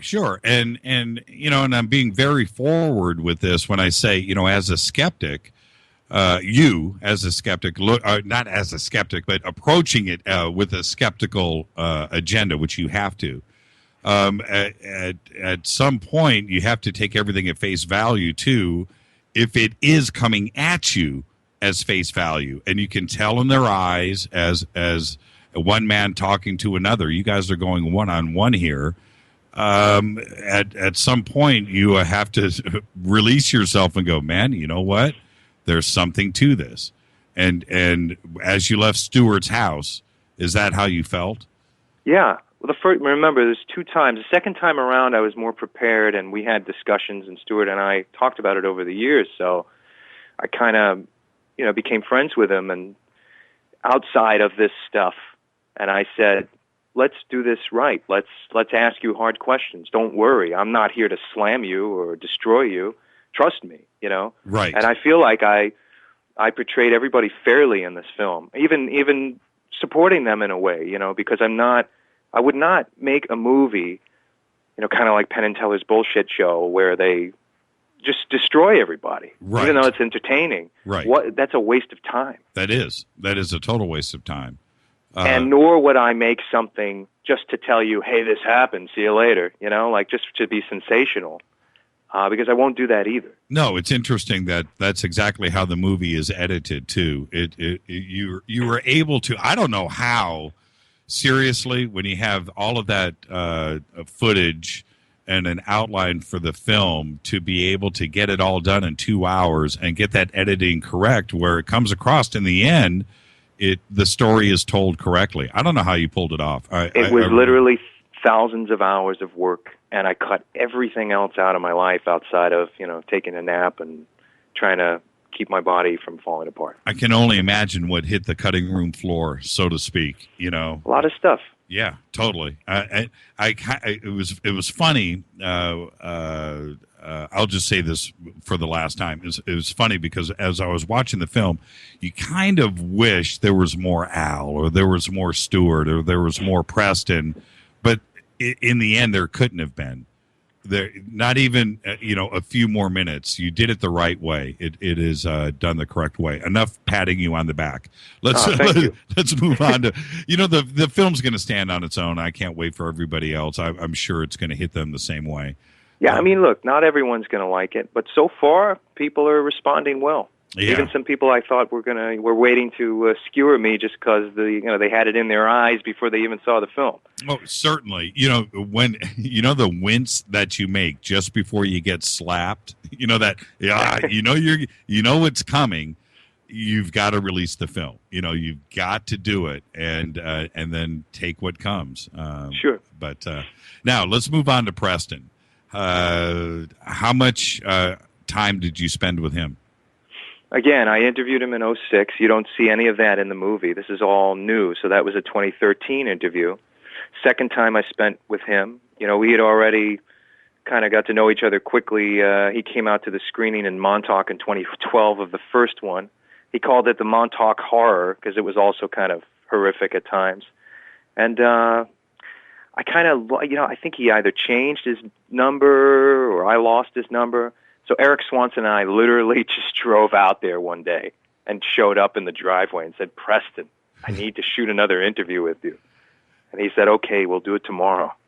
So we got a motel room. We stayed and we did it the next day.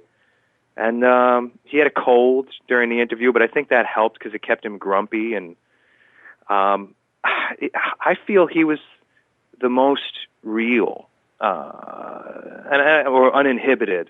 Because maybe, Stewart may have been uncomfortable at times talking about certain things, or maybe not. Maybe he was just talked about it so much that he's comfortable with it to the point where he's not getting emotional about it. Sure.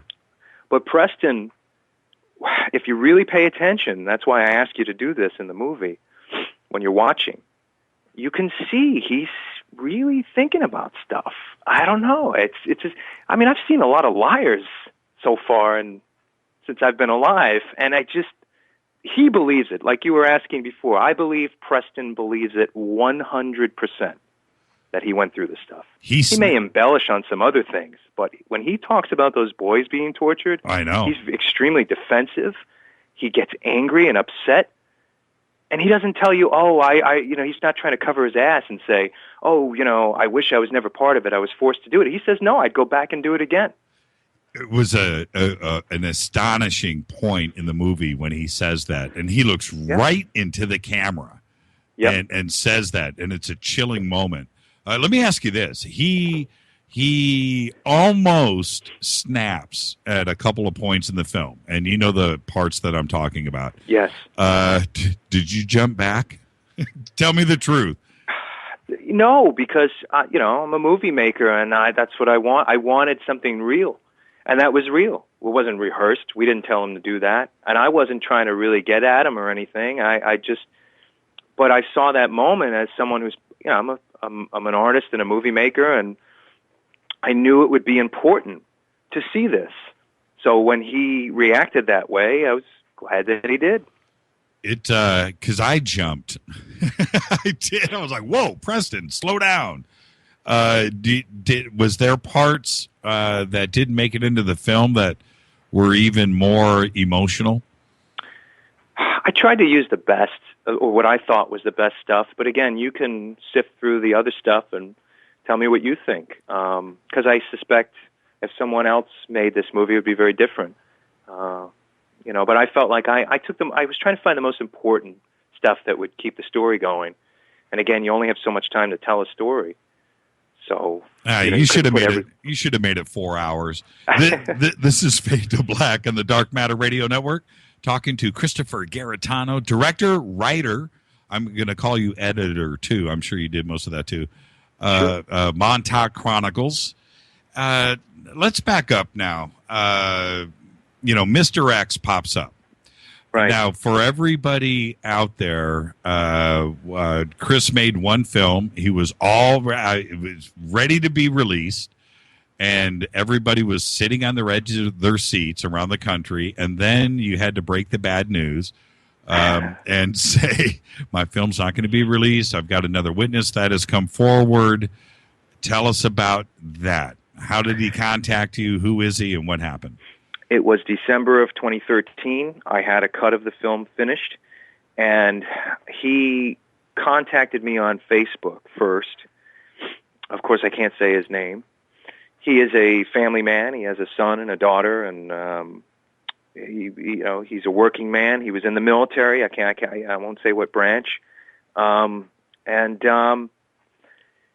He wrote to me, and I was like, well, I'm done with the movie, but, I do plan on making a follow-up. I have this idea for something called Ghosts of Montauk that I felt maybe he would be interesting to tell his story in, because we needed to get through the big three in this movie and tell it from the beginning for the people that don't know about it, So, well, at this point, you had announced a release date, too, at this point. I did. It was January 14th, 2014, and I was solid on that. I paid for the first run. Before I even started taking pre-orders, I had everything set to go, everything ready to go to print. It was my decision. And that's the thing that I think a lot of people find hard to believe, is that why on earth would you stall something when you're ready to put it out? Well, it means more to me to put out a great piece of work or something that's right than to just put it out. So I'll put myself through torture for another year or another 2 years or whatever it takes to get the thing out there. And that's how I feel, and that's how it is, and I'll take it to the grave. That's the only reason why I did it. It was my choice. It was ballsy. Yeah. But Mr. X, I'll call him Mr. X, was enough for you to pump the brakes on the truck, wasn't it? Yeah, because I spent an afternoon with him, and here's the thing. This guy was different. He had no books to sell. He didn't have, the things he said, and you need to see these extended interviews, they were so crazy that they made sense. Like, I'll give you one thing that wasn't in the movie, and this is going to sound bizarro, but if you really think about it on an intellectual level, think about this for a second. So he said that he was a young man, he was getting into a lot of trouble, and they were looking for guys like that because they had no credibility. So he would be brought into these programs, and they started when he was a little kid. And one of the times, Al Bielek was there. And some of that is in the movie, but there's this other thing that I left out because, again, it was just taking too much time. I mean, the movie would have been 4 hours long. Mm-hmm. He talks about Al Bielek trying to get him to focus on something, to clear his mind and focus on one thing. So he claims that they brought a woman in. Now, this is a 19-year-old guy. There are only several things on his mind, and he's a bad kid, so to speak, okay? Mm-hmm. They had the woman undo her blouse and show him her breasts. Mm-hmm. And apparently, after that, he was focused. They were able to program him easily on that one image. Now, right away, your first reaction is like, this guy's an idiot. But he's not. He's telling you exactly what these people did. And if you do your research, this is the kind of thing that they use to control people from the start. Mm-hmm. And so there are little things like that that I really listen to, and as bizarre as it sounds or as funky as it sounds, that's fine. But this is coming from a guy who said, I'm not going to hold back. I'm going to tell you exactly what I saw. And all of the stuff is just so out there and so bizarre but it's so ingenious in a way, like that. And this is no offense to him, but it's not coming from him. It's coming from something that he experienced, that he's telling you he saw. Now, whether it was a hallucination or not, I don't know. But this is something again, like Preston, I believe 100% this guy saw this stuff, or believes he saw this stuff. Did he ever speak to Al after or outside of Montauk? He said that he spoke to Al several times, and outside, I think he told this one story where, and he said his dad was involved in this because they were promising certain families money. Yeah. So they would say, we're going to give you money. We need to use your son for something. So the parents would participate. Or at least he said an imposter of his father at times. Right. I mean, it's stuff that we all grew up hearing like these kind of rigid science fiction stories. These are just so elaborate and so bizarre. And who would just come up and start making this stuff up? I mean, he asks that question in the movie, and I feel the same way. Why on earth would you spend time to approach a guy and just start blathering out this stuff to him? It just doesn't make any sense. There's something going on. There's something else happening. You mentioned this earlier. I'm not making light of this. No, it's okay. But it's really true. Did you start to feel like you were getting messed with? Like maybe somebody was making you make this film, and you know what? And you think it's all your idea, but maybe you're getting controlled. When you're sleep deprived, and it was only in the early days that I really got severe. And I some of it's really personal. I'm not going to get into it because I'm not trying to sensationalize my experience making it. Sure. But in the early days, like from 06 to 09 or so, I had a hard time. I mean, I was brought to my knees recently making this thing just because of being sleep deprived and the amount of hours and hard work and concentration it took. I was more determined to make a really good movie this time around and get it right, in the story. But the first one really messed with my head. I had pretty much a breakdown in 09. I don't talk about it, and I'm not going to go into detail, but I'm not one to, I'm a very optimistic guy. You have to be to do this stuff on your own. You have to be. You have to be positive. You have to fight ahead. You have to have a lot of energy. You can't do it if you don't. But I was broken. I was broken from this stuff, and I don't know why. I can't even put my finger on why. And I'm not going to speculate and say, I feel like if there was a powerful force trying to stop me, they would have. But then again, who knows? I mean, all I know is the idea of that, when you have it in your head, can affect you. That can be the catalyst for you to brew paranoia and work against yourself. Did Peter Moon contact you? Yeah, he did. I spoke to him briefly, and I think our first conversation started off as a bit of an argument because I didn't know who he was, and he was kind of saying, you should watch your step making this movie, and I kind of yelled at him and said, no, you watch your step, because I didn't know who he was. Right. But then we had a really good conversation, and Peter sent me his Montauk, Montauk Book of the Dead, and that was that. And I asked him to be part of it, but he said that he was working on another movie about it, and I said, fine, and, give me a call if you change your mind. That was our interaction. That was it? Yep. Okay. All right. Well, we'll move on from that then. Now, I want to talk about physically walking around Camp Hero. I can't let that part go because as a guy, that's a guy thing. I was totally jealous that you were able to go out there, and I'm an Army brat. I grew up on military bases. One of the coolest things to do is walk around on a base and check things out. So we're going to get to that. But with Mr. X and Al and Stewart and Preston, were there things that were said to you independently that only you knew, that were cross-checked, that tripped you out, that where the stories aligned? Yeah, I think the more you think about it, and the more you cross-reference things, it starts to become very real. So I try to show that a little bit in the movie when Tavis Stanley is talking about it, the lead guitarist from Art of Dying. Yes. I try to show you that this is a guy, he's, clear-headed guy, intelligent guy, Yep. And he's just trying to say, look, I simply went and did a little research, and I'm showing you the points of research and why I believe that there's a possibility that something happened here. It's very honest, and there's no reason why you shouldn't consider it. For anyone that just shakes their head and says, oh, this is all bull, I mean, hey, man, we can't talk anymore because you're really ignorant. You just don't know. It's so true, isn't it? Yes. It's so true. I didn't want to speak about the Art of Dying part because I want to save that for everybody, but that was really well done. And you're right, though, man. Stanley, he is such a clear-headed, matter-of-fact. I don't care if he's got long hair or not. You know what I mean? Oh, that doesn't mean anything. No, it doesn't. And he deadpans in the camera, and yeah, man, that's a great part of the movie. But let's save that for everybody. It's a special part.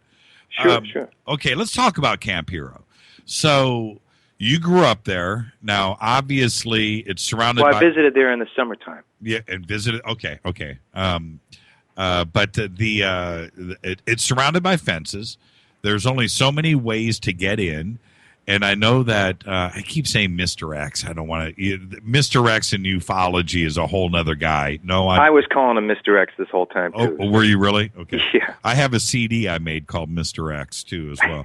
So anyway, he starts to point out different areas on the base. You're going to go out and confirm this. Also, you have Al and Preston and Stewart telling you physical things about the base, too, as well. You head out and start to explore some of this. Tell me about that. Well, mind you, let's start with this, and I really kept this in my mind regardless, is that everyone claims, Stewart and everybody else says that it all happened underneath the base. Al even said that they would take a train underground, like a shuttle train, that would go from Brookhaven Labs to the base in Montauk. So a lot of the time they weren't topside. They were never above ground. But I met a guy named Paul Fagan, really good researcher, and one of his things was researching Camp Hero. He's in the film, and he knew the place from back to front, every detail, every little thing. So anytime you would ask him where this thing is, where that thing is, he knew exactly where it was. He had everything mapped out.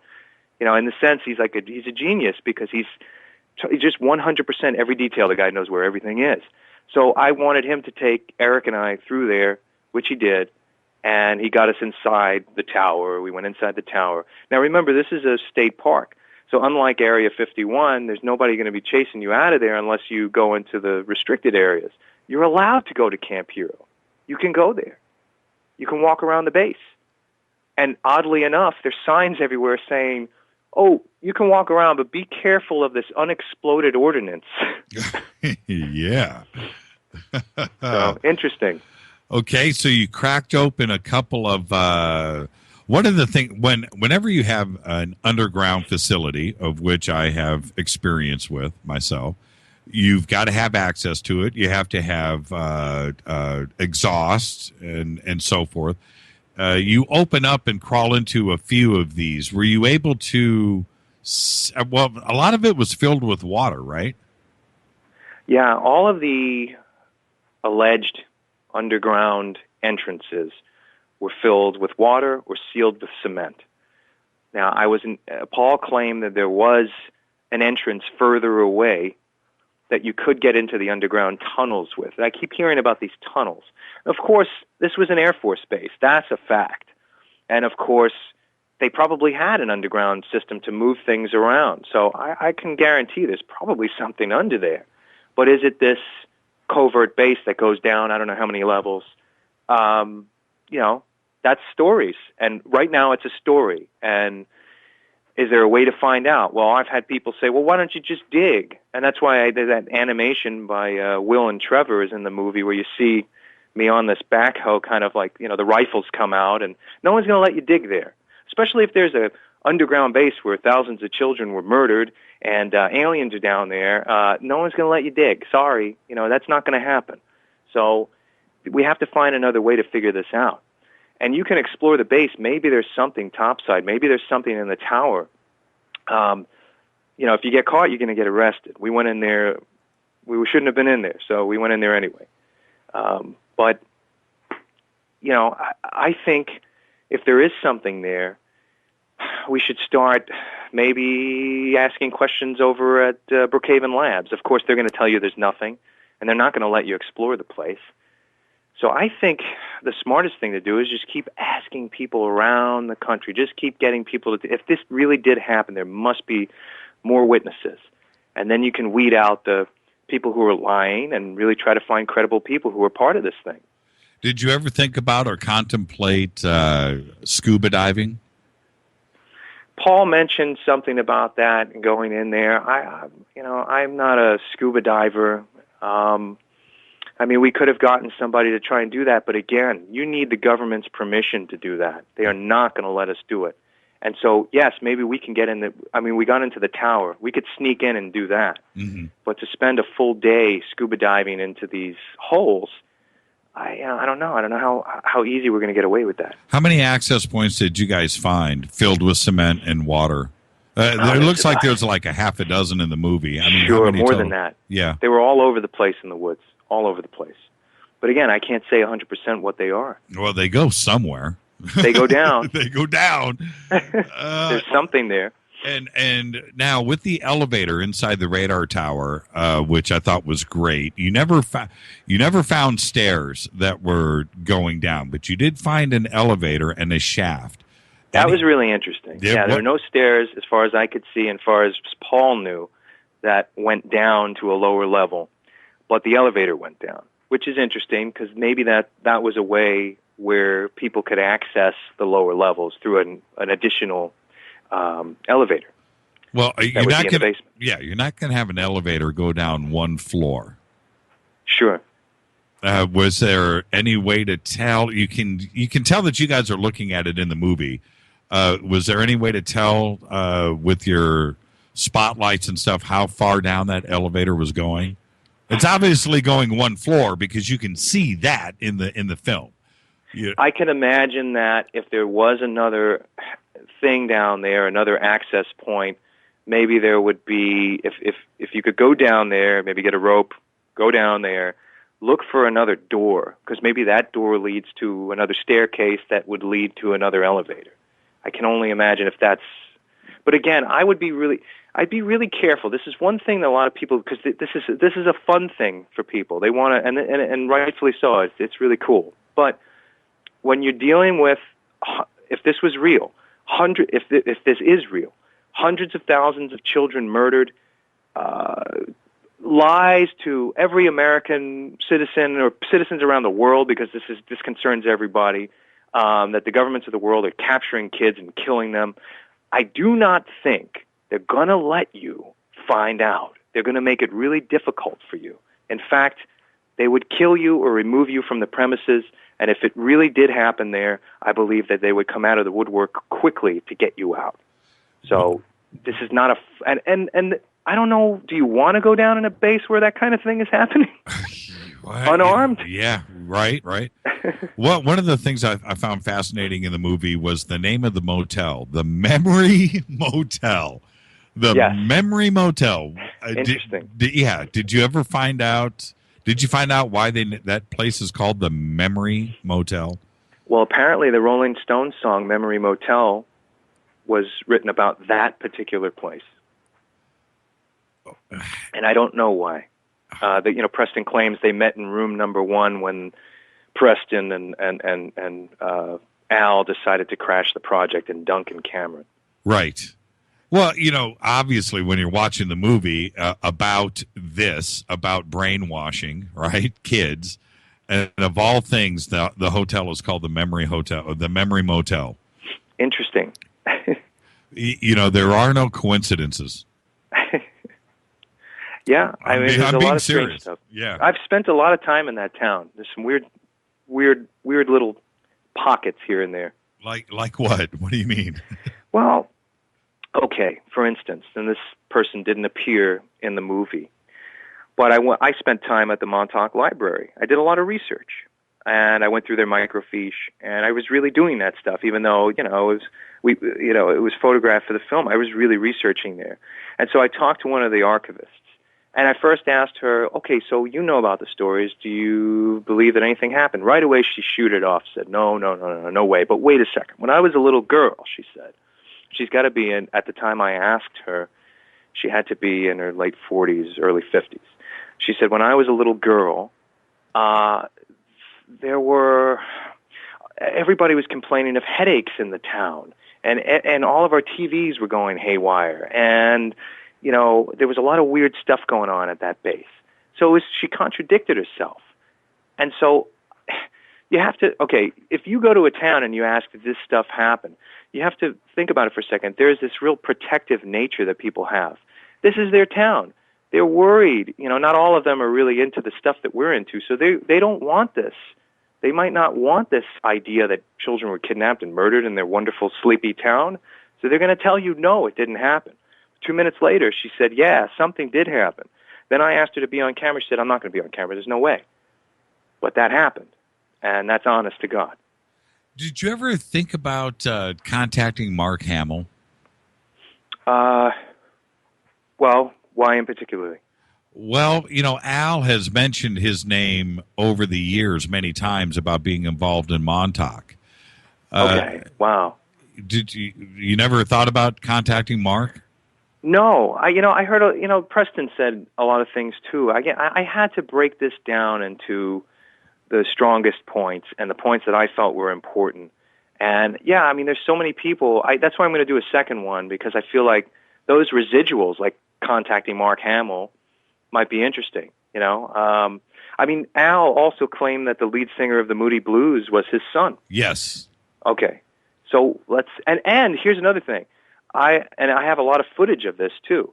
When I visited Preston's house in 2006 for the first time, we went inside that chair, that healing machine that he made. Yep. Okay, so he claimed, and we should cross-reference this at least, circa 2006. Okay, I have the footage. He claimed that this song is from the future, and that every Tuesday, Preston from the future comes down and brings him some new music. So he put on this song from the Moody Blues, right? Said this was from the future. And I have the song recorded, and at the time I couldn't find it. And I didn't really go back to it because it's, I also considered, in terms of discrediting these guys, maybe someone's making them a little loopy, Sure. Maybe. That's a possibility, but he did claim that song was from the future at the time, maybe 12 years in the future. And you have it. You have a copy of the song. I have the footage of him playing the song, so I have the song. Yeah. And what'd you think when you heard it?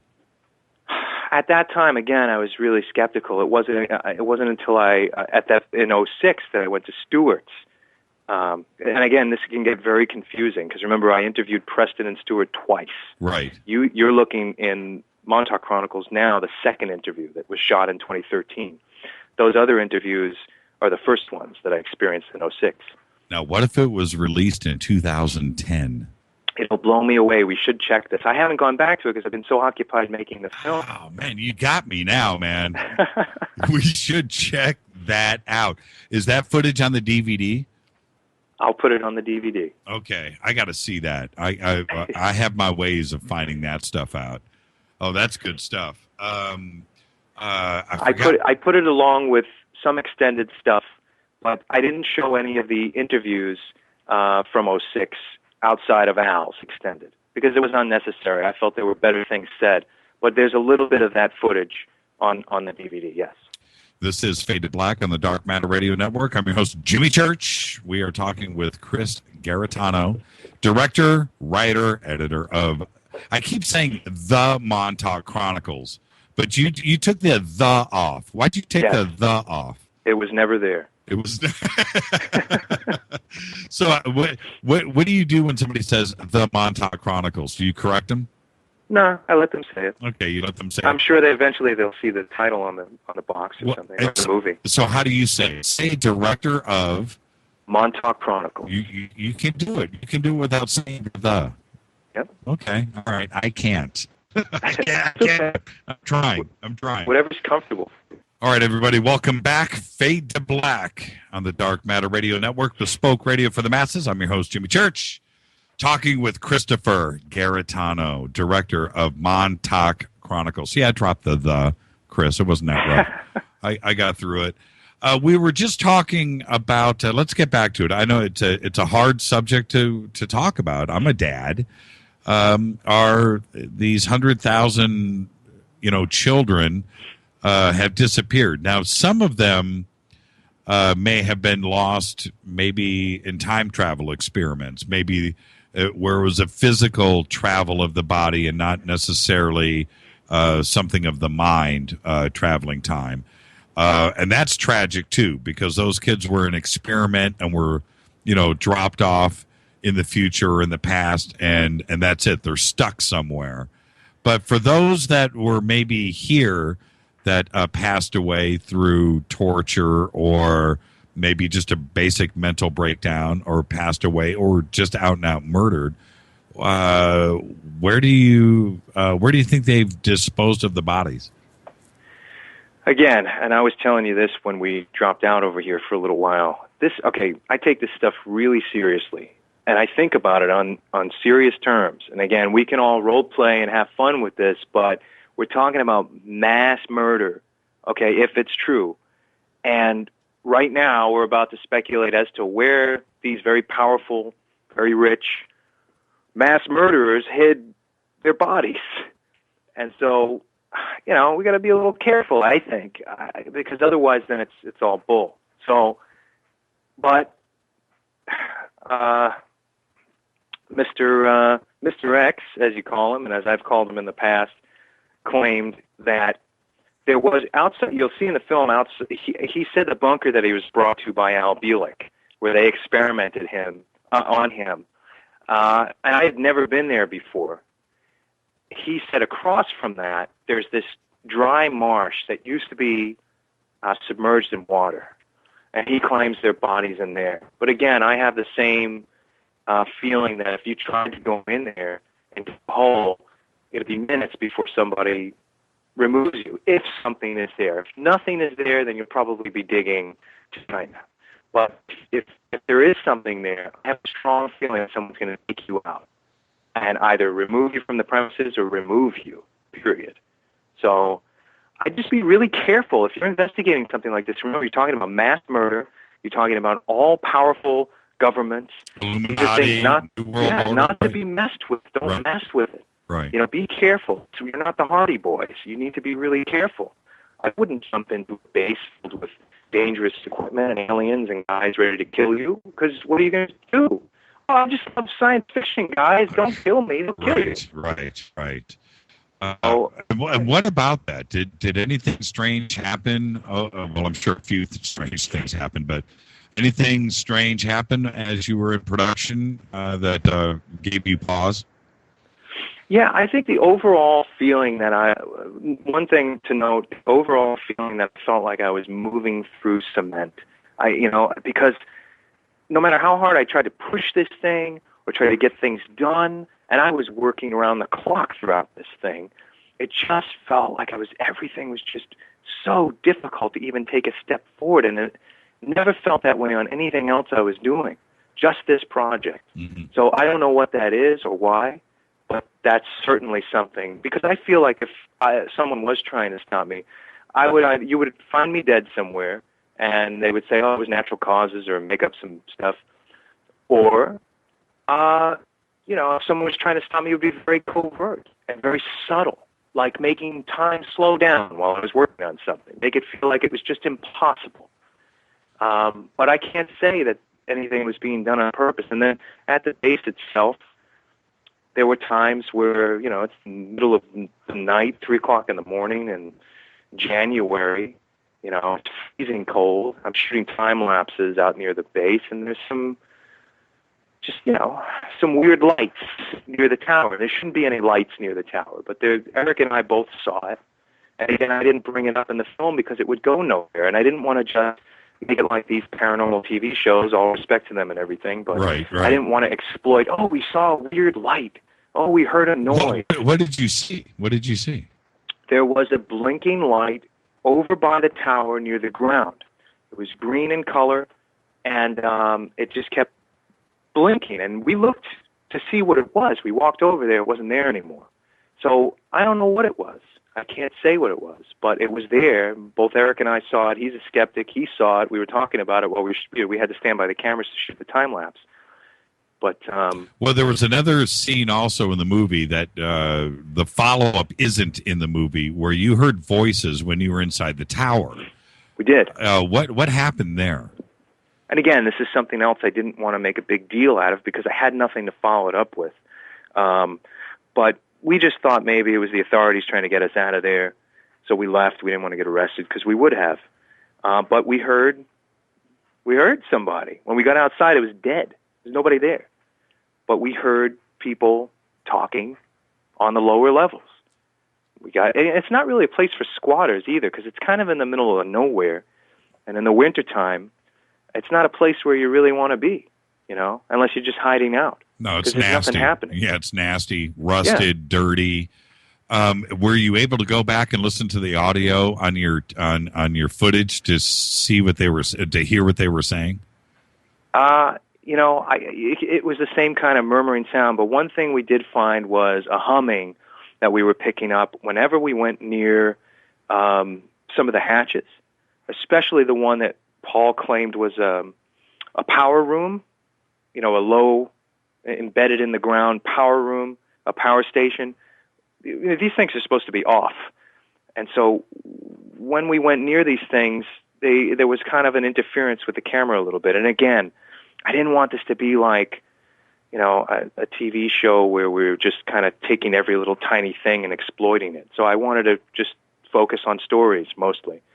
Now, one thing that is on the disc that was from a previous encounter, and again, would have taken too much time to work into the film because the story was very long, but you'll get to experience it. There was another gentleman, a fisherman, commercial fisherman. Eric and I went out on a boat with him. You're going to be like, why didn't you put this in the movie? But hold on, because it's a good 10-minute story that needed to be its own thing for the discs, so you'll see this. Okay.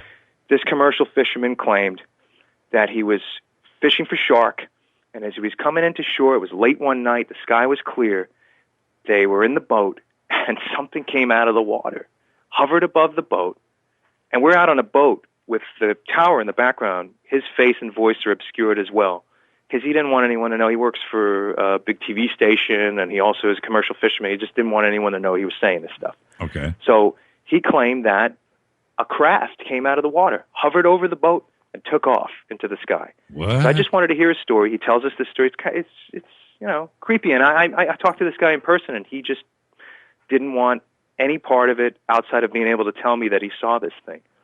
So you'll see that on the disc, the whole explanation of this story. How did he describe the craft? He did. He said that it came out of the water abruptly. It was a quiet night. The stars were out. It hovered above his boat, changed colors, I think red, blue, orange, and then took off right into the sky. Interesting. Yeah. Interesting. Right in front of the radar tower, right there on shore. Yes. And then you'll see also in that same featurette, we're driving over certain points, and he's using sonar to try and see. He's pointing out empty points, saying that maybe these are deeper parts where submarines went. There are a lot of fishermen that claim they saw stuff just outside of Camp Hero in the water. No, somebody just tweeted Spiritual Warrior today. He says, holy blah, blah, blah. He was in the tower. Ask him if it was gutted. I don't want to give away the movie. We're going to go ahead and screen it this Saturday in Fader Cinema, and Chris will join us. And you'll be able to see inside the tower yourself. And I got to tell you, I'm going to say this. That is a cool place to explore because there's a lot of stuff still there. They didn't gut the place. No, there's a lot of equipment still There's there. a lot of equipment in there. And I'm telling you, if I was 10 years old, man, we'd be playing Army there every day. Oh, yeah. Flipping switches. Paul Fagan is one of those guys that he grew up around that area, so... Yeah, totally cool, man. I mean, totally cool. I forgot what. Oh, okay. This is a question that came in from Renee, one of our producers here.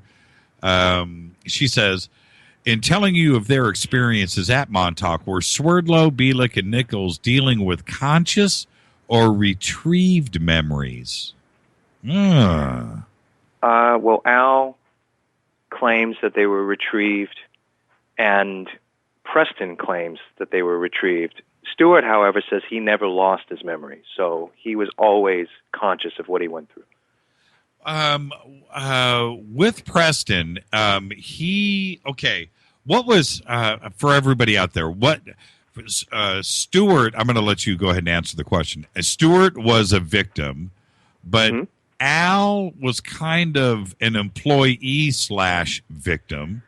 And then Preston was actually on the other end of the spectrum, where he was an employee. Is that the best way to describe it? Correct. Stewart story begins when he's a child and goes on until he's, I think, about 30 years old. So it went a long time. And he claims he never forgot any of it. He never had his memories wiped. In regard to Al, yes, he said that he was regretful of a lot of the stuff and that he stepped in and tried to change the policy of the boys being beaten to death to try and create this state of mind control. Whereas Preston participated and seems very defensive of that, and tries to explain that it was done for science, that this is above your thinking because, in a way, I'm paraphrasing a little bit, but in a way he's saying it's kind of above the way we're looking at it because it was done for science, scientific purposes. Did Stewart ever meet Preston at Montauk? I mean, does he remember Preston being there?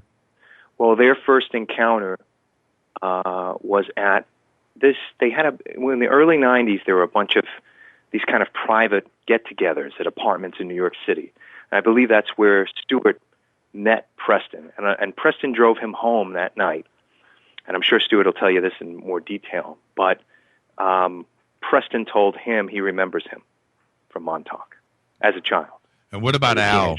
What about Al? I mean, Al and Preston, certainly, but what about Al and Stewart? I think Stewart did confirm that he doesn't remember Al Bielek being there, but he knows he was there. Interesting. Because as the movie goes along, and I don't want to give away anything, but they tell things. Their stories are not similar; they're the same. Sure. Is that the best way to put it? Sure, and we just need to say as a sidebar, it's possible that those stories could be fabricated. Everybody got on the same page. These are we need to say this. Because if we were just accepting every little thing that was said, then what are we, And how are we ever going to get to the truth? So that's a possibility, but it's also very possible that it's true. And I have many reasons to lean towards that something happened there because of my time observing their countenance. And that's all we really have right now, outside of if you go and take the information that I'm laying out for you and that Stewart's laid out and all these other guys laid out in their documents and start to investigate yourself. But I think, and like I mentioned before, the one thing that's lacking in this situation that is different than MKUltra is I don't think enough people have challenged the governments, have put pressure on the governments about these things. Because if this happened, I think we should, because that's how at least they'll kind of admit it a little bit. Like Clinton in 95 kind of said, hey, he passed the buck and said, that was very un-American of those guys that ran the government back then. It wasn't me, it's these guys. And I'm going to apologize for them right now. Right. That was very funny. Right. Did you ever feel like somebody was running interference through the production, of phone calls, maybe tapped phones or anything strange? I don't want to be sensationalistic and ask for something that maybe didn't happen. But, was there anybody ever running interference? Did you feel it?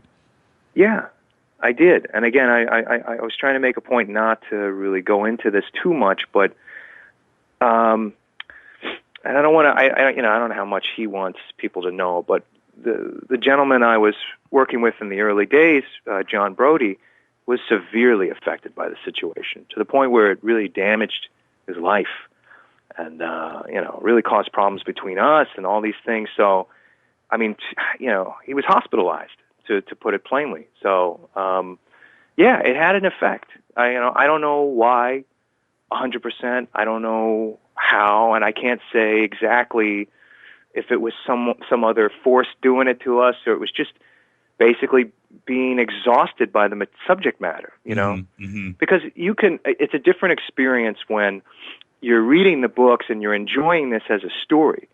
But when you're investigating it, and it is your life, it was my life. It's been my life all this time. I've lost, relationships fell apart. I spent all my money. I spent years doing this. And so it's a different thing for me. And it has a different effect. It becomes very serious. You see your whole life like starting to fall apart because you're just obsessed with putting this thing together. Were you ever contacted by any agency? Anybody on or off the record contact you from the government? No. As far as I know, no. The gentleman that I went on the boat with, we met in a coffee shop, and he was very paranoid. It was right out of a TV show. Right. I'm sitting there with him, and he's looking behind his shoulder. I'm like, come on, man. But he genuinely had a reason to feel this way. But then you check these guys out, and these guys aren't kooks. This guy has a life. He's a hardworking guy. He has a career, and he's sincere about what he said he saw. And so, we can relate to things we've seen in shows, but when it's really happening, it's kind of funny at first, and then after a while, it has an effect. Somebody just tweeted they never had the balls to go past the fence. They always went up to the fence and never went past. Hey, you want to take? I jumped that fence plenty of times. It's funny. There's the one shot of you guys on your stomach crawling into one of the entrances. Yep. Dude, I would have never done that. Ever done that. No, we all did it that day. That was crazy. You want to take some phone calls? Sure. Yeah, let's take some phone calls. Open up the phone lines. 323-825-5045. 323-825-5045. Christopher Garetano, director of Montauk Chronicles.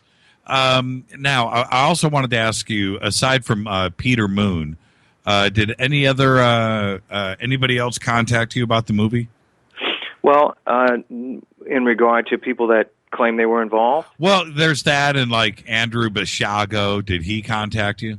No, I spoke to Duncan Cameron on the phone, and he said that he wanted to be a part of it, but I think he could never really lock down a date, so we never got together. But he said that he would do it. So maybe we can get him for Ghosts of Montauk, which, if you thought this was strange and bizarre, wait till we get to that one. Well, without mentioning names, of course, I gave you that name today. Don't say it. Don't say it out loud. No. Did you check into that? Well, I looked at it a little bit, but, maybe you and I can collaborate on that. Yeah, we need to talk about that. That's a whole nother Montauk subject right there, man. Hi, you're live on Fade to Black. Who's calling? Say hi to Christopher. Hi, Christopher. This is Dino. And hi, Jimmy. I have to excuse me. I haven't called in a year since last year. Hi, Dino. But anyhow, if you could let me get this out, Jimmy. First off, Chris, I know I can't hear him. Hold on. I got him turned down. Okay, now you guys can hear each other. Can you hear me now, Chris? Yes, I can. Okay, Chris, I just wanted to say thank you. I can tell that this has been a heartfelt effort for you, and there are a lot easier ways to make money than all the years you put into this. So that being said, I wanted to back you up because several years ago I was at just a minor conference where a guy who said he was a Russian national started mentioning not Montauk, but this type of information. This would have been in the late 90s, I think. And it was shocking to me. He went on for several hours to a small group of us. And he said that when he came out of the Soviet Union, he took these files with him, and he talked about tortured children, and he talked about, underground bases, and he actually showed some slides, and I forget where they were from, of things, and he said that they were for experiments and that they were probably involved with extraterrestrial agreements. So that being said, I just wanted to back up. This is a very upsetting thing to me, and we're not a political program, but this seems to be one more piece of the puzzle that shows that there needs to be something done, at least in America. We're coming near a revolution if people would just wake up. I agree with you 100%, and that's how I feel right now. I feel like, okay, where does the science fiction and the recreation aspect of it end, and then when do we take action? If this stuff really happened, we are in deep trouble right now, okay? Because if this stuff happened, there's some trouble in paradise, and we need to do something about it because you can't let it happen again, or if it's happening right now. So if you believe in this at all, please take this into consideration.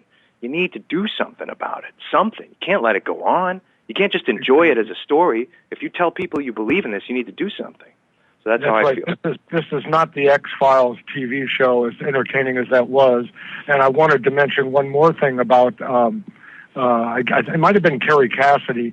Several years ago on the Internet, I saw one of her interviews with a relatively young man who claimed that he had started having flashbacks about being trained in martial arts and as a soldier, and remembers being rented out by his parents one day, just dropped off and went to one of these underground places and didn't know it till he became a karate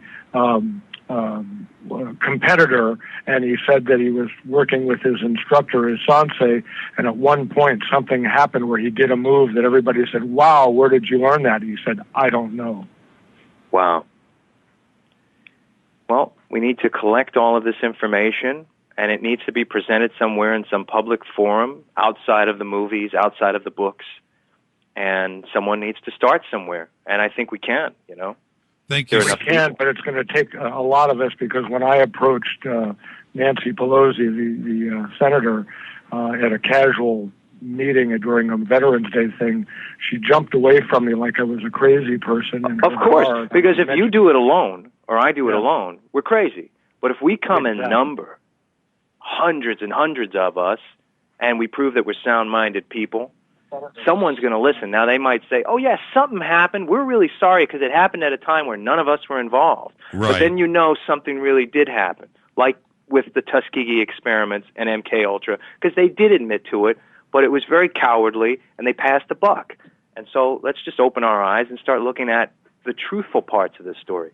Thank you so much. As an Italian-American, I know you're Italian. You can't be wrong. I'm there with you. Thank you, Jimmy. Thanks. Great program. Thank you, Dino. Thank you. Hi, you're live on Fade to Black. Say hi to Christopher. Who's calling? Hi, Christopher. Hi, Jimmy. This is Arturo. Oh, hi, Arturo. Hello. How are you? Arturo's another director, filmmaker. Hi, Arturo. How you doing, Christopher? Good. Well, lately I've been, on a binge watch, just watching Al Bielek and Andrew Basiago, and it's kind of intriguing. And today, I heard Al Bielek mention Mark Hamill, and the actor Mark Hamill, that he was part of the Montauk Project, and I was kind of taken back. I don't know if Al mentioned that in the documentary, but I'm really looking forward to the documentary. I'm going to get my copy. Oh, excellent. Yeah, I don't remember. Honestly, in the interviews, they were a little bit scattered sometimes with Al, because we would jump from topic to topic. And it was a new thing at the time, and I was still, I had interviewed a lot of people after that, so I got more used to spending time with people and asking questions. And there were two of us at the time, and I think both John and I had different points of view. So, he did jump around and say things like that, but hearing that for the first time, it was very jarring and almost sounded fabricated, because it's like you go from early stuff, your basic groups of paranormal mysteries, because that's what I thought this was getting into it. Then it became something much bigger. So when you're hearing everything from, hey, my son is the guy from Moody Blues, and George Lucas is an alien, and Preston said stuff like that, it's a lot to take in right away. So I didn't really further investigate those smaller points, and I tried to keep my focus on the general story, because I felt like that needed to be put in perspective first, and then maybe in another volume we can go into those other residuals. Yeah, it was. It started off great, with the Philadelphia experiment, and then as soon as he mentioned that he traveled, where he lived 2 years, further into the future, and it just became kind of hokey, and It seems that way. It seems that way, but sometimes, like with Mr. X, the things he was saying, outright, they sound like the hokiest thing you'll ever listen to. But if you really just listen for a second, it's very ingenious on the part of the other side. If they were really doing these things, of course this is what they would do. Of course that's the image they would get a 19-year-old, bad kid to focus on. Okay, you have to really see it on those terms because these people are very intelligent. If they're pulling this off, and they've pulled the wool over your eyes for many years, they're really smart. They're smarter than us right now. And you have to see it from that perspective. So smarter than us is something that we don't really understand too well.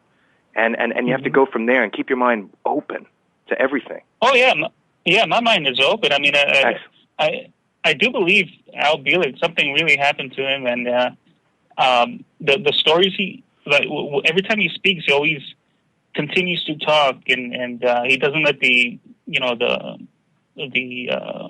interviewer asking questions. He just goes on, and like he already knows the story, and he's just relaying the information. It's because he's been saying it for so many times, for a long time, that it just became second nature. So right, and I think maybe if they were trying to convey the information to us, that might be if anybody was doing that, Al or Stewart or Preston, that's the only mistake I feel on their part. If they are telling the truth, you need to understand that you need to gently start to convey this information to people as if they've never heard it before.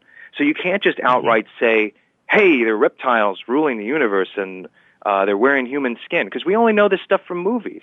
And you have to consider and be sensitive to the fact that someone who's hearing this for the first time is going to think you're crazy. And you can't get angry that you're telling someone, Dick Cheney's a reptilian, and they don't believe you.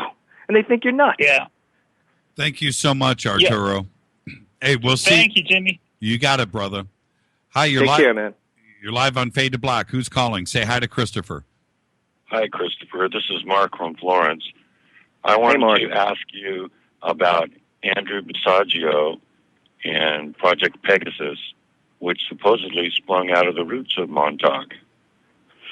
Well, in terms of his time travel involvement, I know probably rudimentary level knowledge of Andrew, and again, he's somebody I'm interested in exploring further. I've seen him on a couple of TV programs, maybe just as much as you know or less about him, but I focused on the men in my film more so because it's such a huge collection of stories that I had to get through with just these three men, that to move on to anybody else who had more powerful stories was difficult. Even Mr. X is limited in the film. I totally agree. I believe the government is 50 to 100 years ahead of everything that the public gets to see, and that we're being manipulated in ways that we can barely conceive of. Right, and that's where you have to start, I believe. It's something that you normally wouldn't think of. It's something that... again, if you assume that someone's smarter than you, then it's something that you're not aware of. All right, Christopher, thank you very much. Thank you. I really appreciate your work, and I'm looking forward to Fader Night and watching that movie, Montauk Chronicles. Yep, you're going to have a nice night sleeping, Mark. Thank you so much. Everybody's brought up a really good point, and you've kind of touched upon it, but this is something that I think needs to be driven home, and I would like your opinion. Sure. When it comes to not only Al, Preston, and Stewart in the film, but also Basiago, Peter Moon, Duncan Cameron, all of the details run deep. All of these guys would have had to, and there's many others that I'm not mentioning, Larry and a couple of other guys, that they would have to have sat down in a room and plotted this out for years and gotten onto the same page. That needs to be driven home. Yeah, I mean, it would be a lot of work, but it's possible.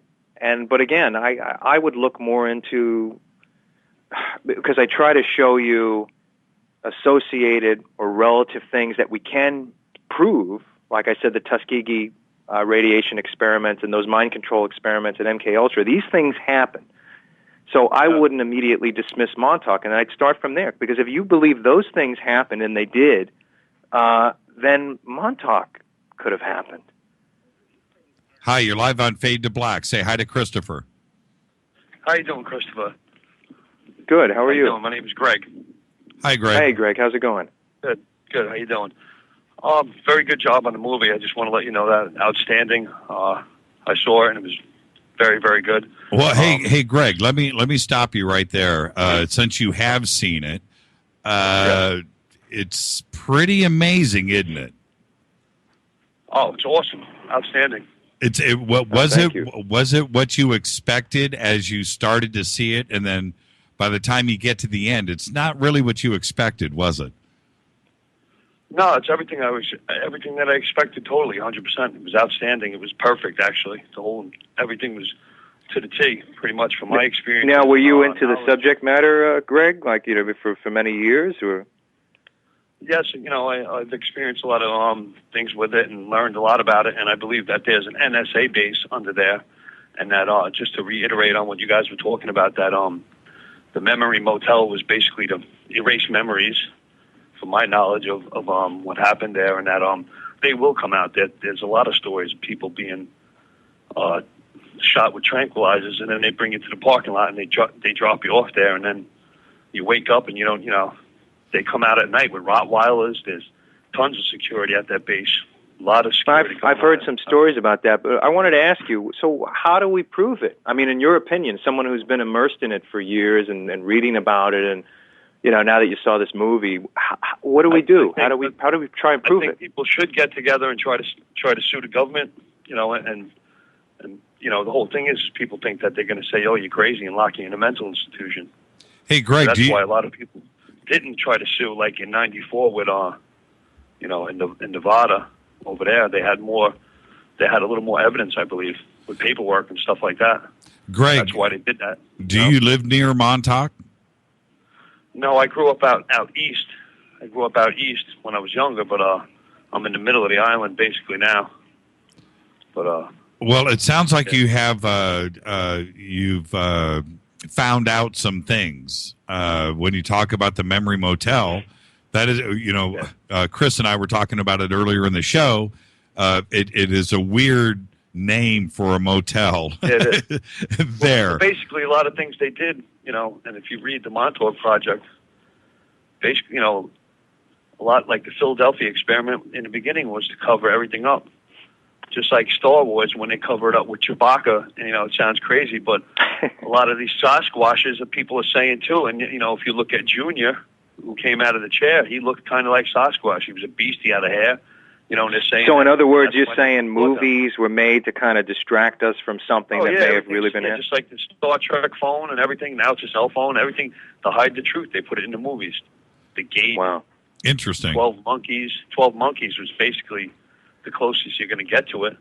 And that, so if they believe it's NSA, basically they're trying to protect us. So if they feel that you're going to come up with evidence, they feel we're hurting, we're the enemy because we're trying to hurt them. So even though they killed kids in experiments, they feel they did it for our safety, and that they didn't mean for them to die, but they did anyway. So they cover it up, and whatever was successful turned people into super soldiers and Manchurian candidates to carry out, their deeds, the Illuminati's deeds, and their, assassins and spies and all whatever they use you for, to deliver paperwork and time travel, sure, all these things, and it's basically so, we're the enemy. That's why there's a big black cloud following everybody, and that's why it feels like you're walking through concrete, because there are dark forces that are trying to stop, and it's too late now for that movie. But I mean, but to me, it's kind of crazy because it's all over the TV too. It's the History Channel, Discovery.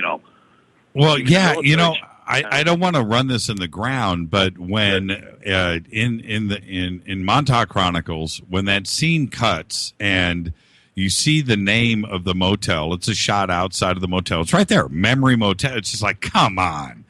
That's where they erased your memories when they brought you on school field trips out there. They would take you there too. and that's afterwards to try to erase your memories. Yeah, and I want everybody to understand that this is a real place, and that is the name of the motel, the Memory How about Motel. the bar, the liars bar, because they're all liars. Right. That's like, wow. I forgot about that. I forgot about They that. don't want to talk about it, just like you said. That lady didn't want to talk about it. Right. The fishing boat guy don't want to talk about it. Nobody wants to be on film talking about it, So, especially if you live there. So, Greg, did you have a question for Christopher?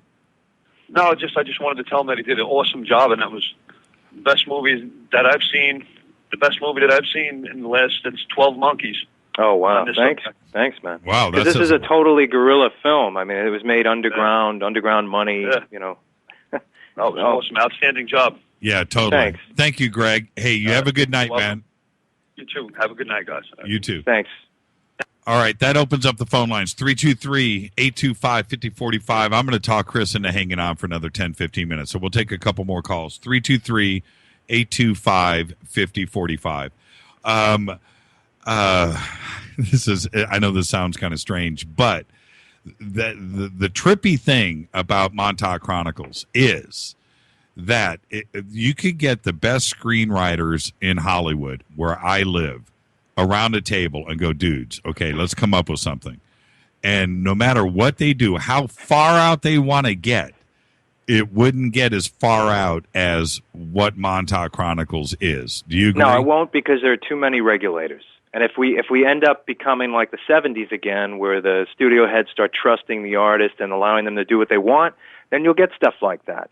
But they have too many guidelines at the moment, and hey, that's cool, but I'm not going to ask for permission to make what I want to make. I'm going to go and make it. I'll go find my own money, and I'll go and make it. And that's why we have this movie now, because I didn't ask someone, is it okay to make something like this? Can you tell me, is it all right? So now we have a new movie. And plus, and the other thing is, it's based on fact. It's a documentary. Yes. That needs to be driven home. You know, this could have been, sci-fi, fictionalized. You could have taken out the documentary parts, just made the movie based on what you knew, and made a sci-fi film out of it. But I can tell you right now, it's already happening. Since I've been putting out the trailers, and what did we put out the first trailer in 06 or 07, right?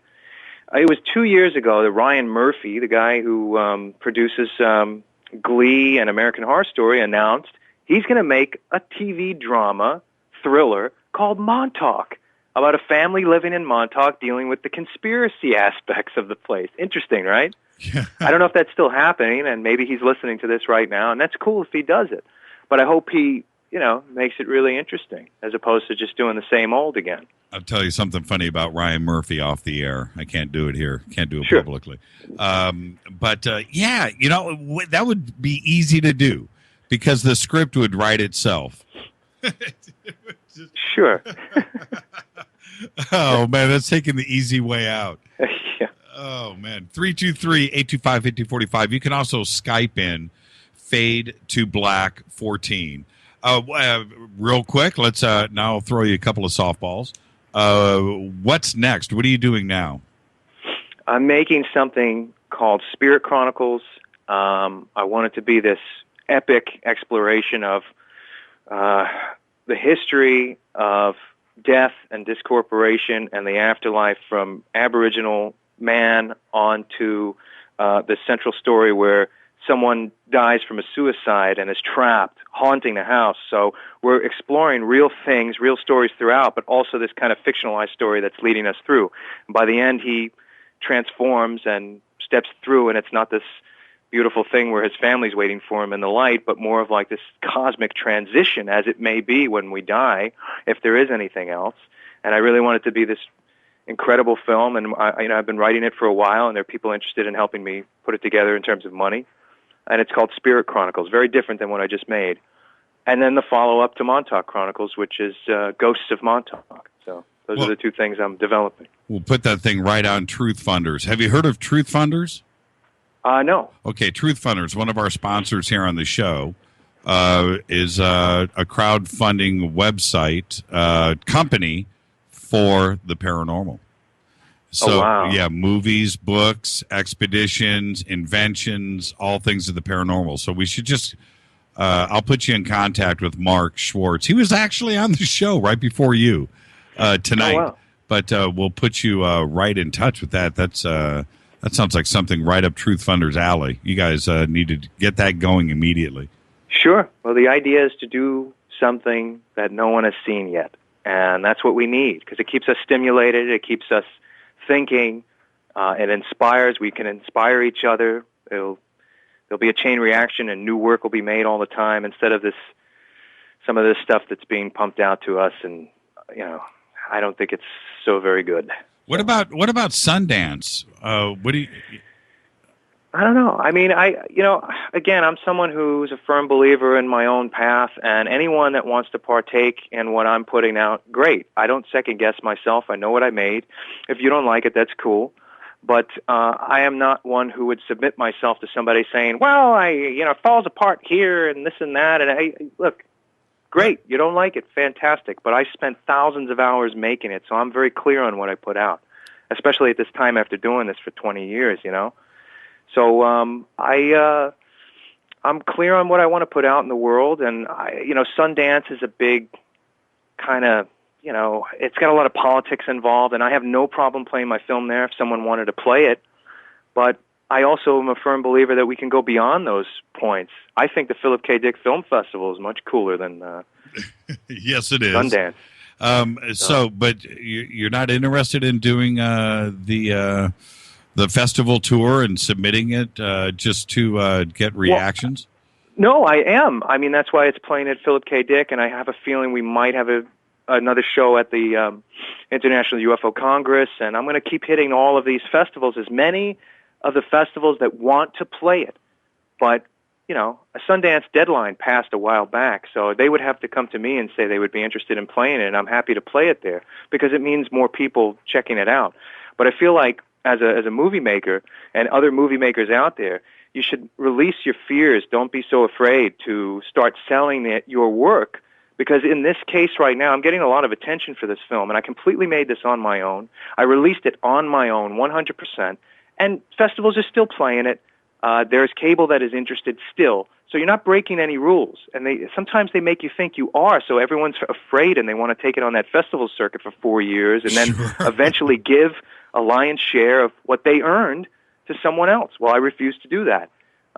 It's your right as a movie maker and someone that spent your time and money making something to own your artwork, and you should sell it yourself. And so I really believe in that. Well, your passion is incredible. I'm serious, man. I feel like I just lit a fire. It's really true, and I talked to you about that last week when I first spoke to you. I could tell but that there was a certain amount of passion that was involved in this film that makes it important. And I told you then, dude, you're an artist. You've got to do things for yourself, and you cannot be influenced by people above you, people below you, people around you. You can't listen. And the fact that you've stuck to your guns all the way to the bitter end is so impressive to me. I mean, you cannot relent. Once you relent to the man once, you're done. You can't. You will be a huge success if you started off purely and you ended it purely. Do not hand it over to somebody else. We're at a time now where you can totally make something, music, movies, a book, whatever, and you can make it an enormous success, not only with money, but with getting people to understand it all over the world. I'm doing it right now, and this is the future, and it's the most happening thing. They used to make you, when they monopolized these things, music and movies, they made you think it was wrong to do. It's really funny. The guys that were collecting all your money made you think it was wrong to do. Well, it's not wrong to do, and you should do it, and do it now, because we have all this access to all these people around the world, and you can make a living out of it. You can make the work that you wanted to make. Yeah, you can actually, and you're a perfect example of this, and so is this show. You today, if you have a vision, go to Fry's, get a camera, go get your software, and get it done. Because now you don't have to worry about somebody sitting across the desk telling you no, because you don't have that excuse now today. Right. The one thing that's really important, I think, for the most part, and I definitely stuck to this, is that if you're going to do this, don't go in half-assed. Go in 100% and make something amazing. And if it takes 2 years, 3 years of your life, forget everything else and make this thing if you really believe in it. If you're not ready to do that, don't do it. Don't bother. It requires too much time, too much sacrifice to accomplish even a bad movie that you should, or music or an album or whatever, that you should really make sure it's your heart and then go for it. And I guarantee something's going to come from it. Did you do stuff before film school? Before film school, I mean, I was kind of I was into makeup effects when I was a kid, and very little kid, 5 years old. I was really into horror movies, still am, and that's what I wanted to do at first. And I started to realize what I really wanted to do is make movies, because I was so immersed in it. I grew up in a video store. My parents owned a video store. Well, I guess my question is, did film school help you make this film?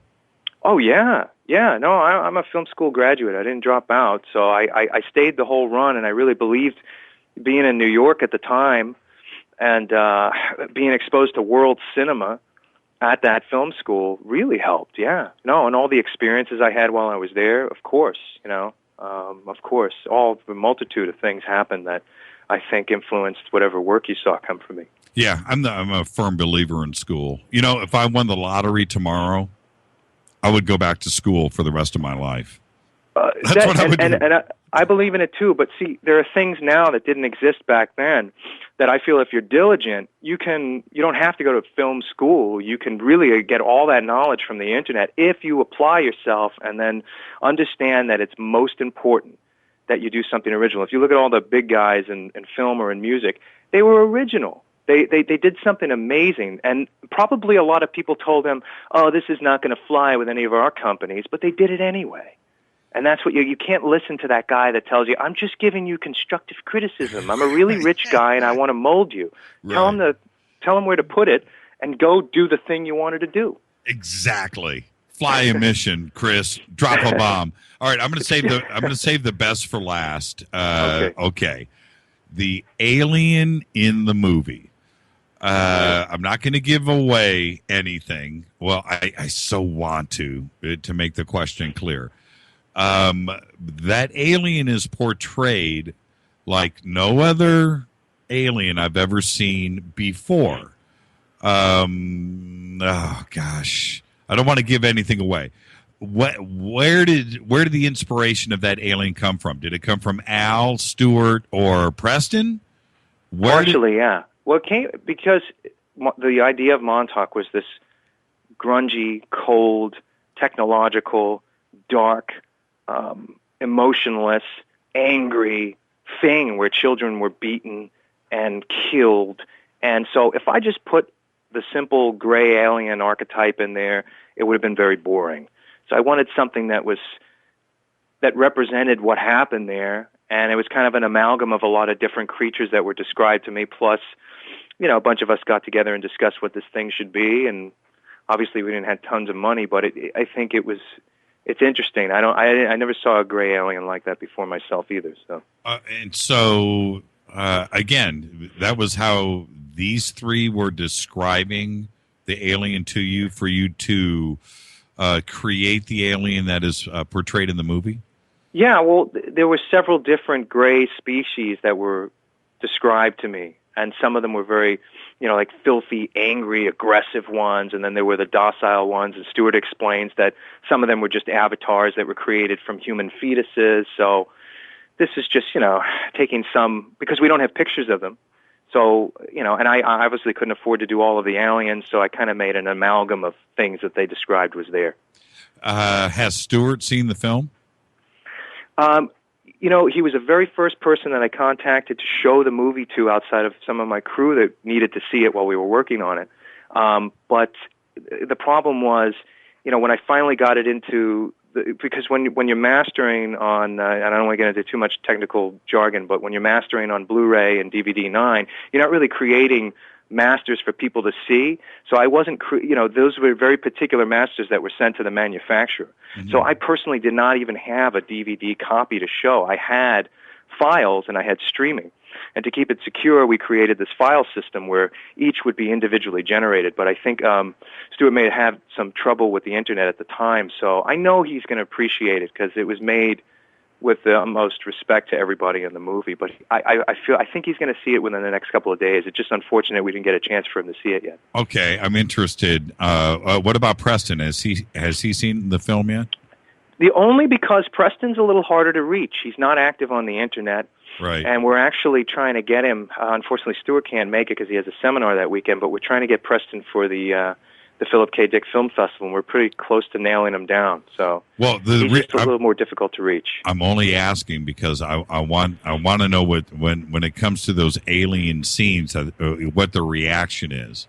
I want Stewart to. I think Stewart's seen the trailers, and I know he saw that stuff in it. So, and I know he really appreciated the first version, which I, of course, threw in the can and started over again. So I have a feeling, you're going to have to just ask him after he sees it. I'm going to try and get him to see it before he's on your show. So.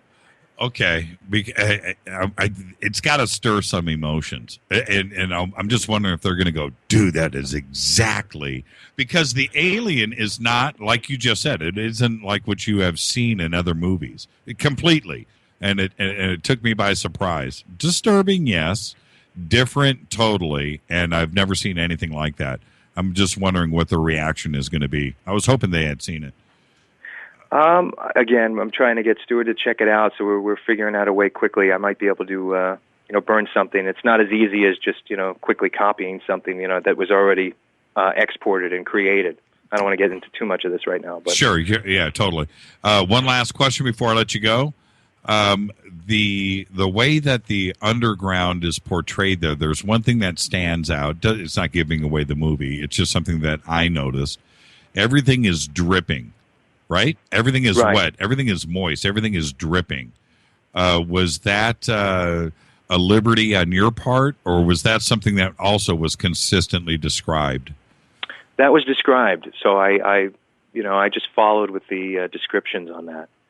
At one point, I believe you do hear Stewart say water was always dripping from the walls. Oh, okay. Yeah, that's right. He did say that because it's something that it sets the atmosphere for it. And it is, I'm not giving away anything in the movie. It's just something that I noticed, and I was wondering how intentional it was coming from you as a director. Oh, very intentional, because I wanted to show that this wasn't some high-tech. The idea of a high-tech lab might be very sterile, and I wanted this to be dirty and grungy because that's how it was described to me. So, you see sediment on the floor, or you see the cement walls. It's exactly how Stewart described it. So even the labs were kind of grungy and dark because they're not, I guess a public lab, you're trying to kind of keep a certain cosmetic uniformity about it to not impress anybody, but just to, of course, there's regulations to keep things clean. In this place, no one gave a damn about what it looked like. They were just there for the purpose of the experiment, so that's what I wanted to come across. Oh, I almost left this out, then I'll let you go. The actor that plays Dennis, I guess, what would you call him, the director? That plays which character? The guy, the beard. Jack Pruitt. Jack Pruitt. I said Dennis. That's Dennis Paul Pruitt. Ehlers. He was. Do you remember the slasher film Madman from the early '80s? Yep.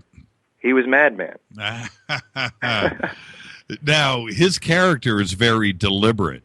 In the way that he acts, the way that he speaks, his actions, also his look. Is that again coming from Al, Stewart, and Preston? Is that how they described Jack?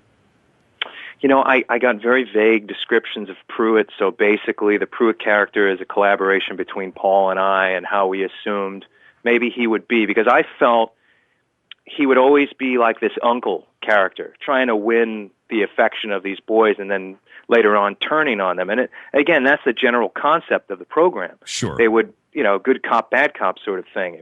They would go in and beat the living hell out of the kid and then have someone come in and false rescue them. So I wanted to create that uncle character that comes in and false rescues the kid. Dude, he is the creepiest guy ever. What was he like off camera? He's not creepy, Oh, is Paul, he's the madman. He's, a lot of trials and tribulations making this movie, but I think he did an amazing job. Oh, man, he is El Creepo. Yeah, man. Yeah, El Creepo. Thank you so much, Chris. I had a great time. Are you gonna do any speaking? Hey, you know what? You need to do Contact in the Desert.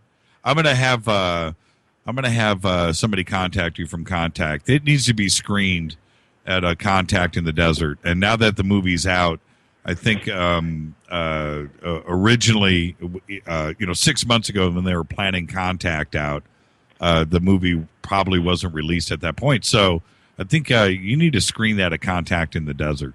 I'm actually happier to play it at places like that than some of the bigger. I'm happy to play it at the bigger festivals and all, but I like the science fiction, fantasy, conspiracy festivals because I just feel like, those are the places to show this thing right now, not to isolate the audience. I want to get it out as much as possible.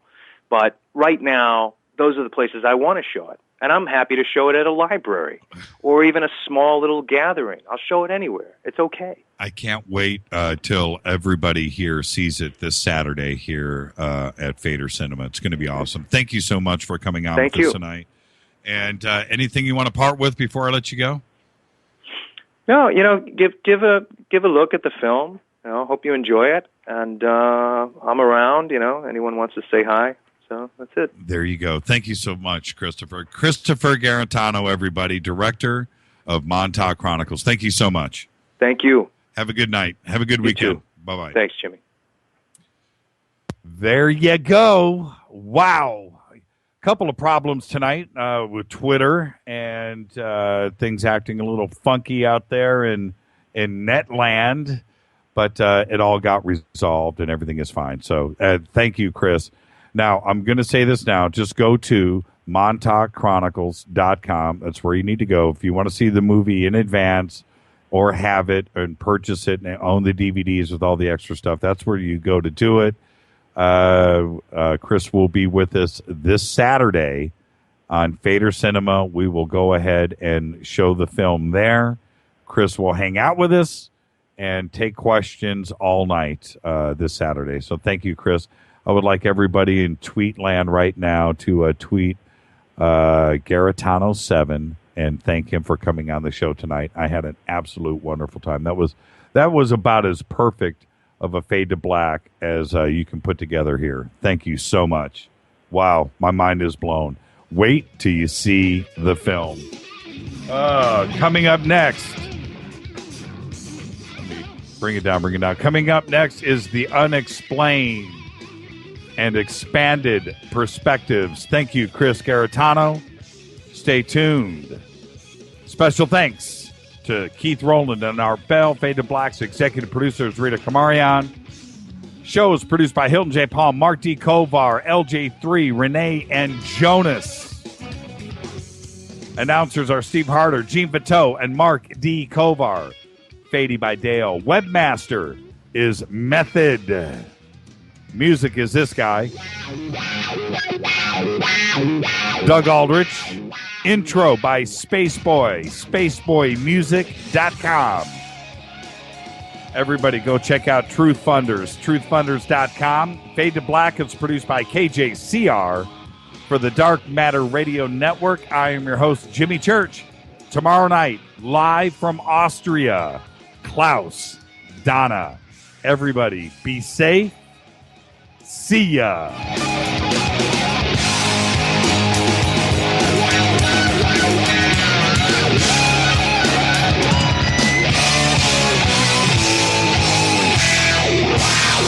Wow.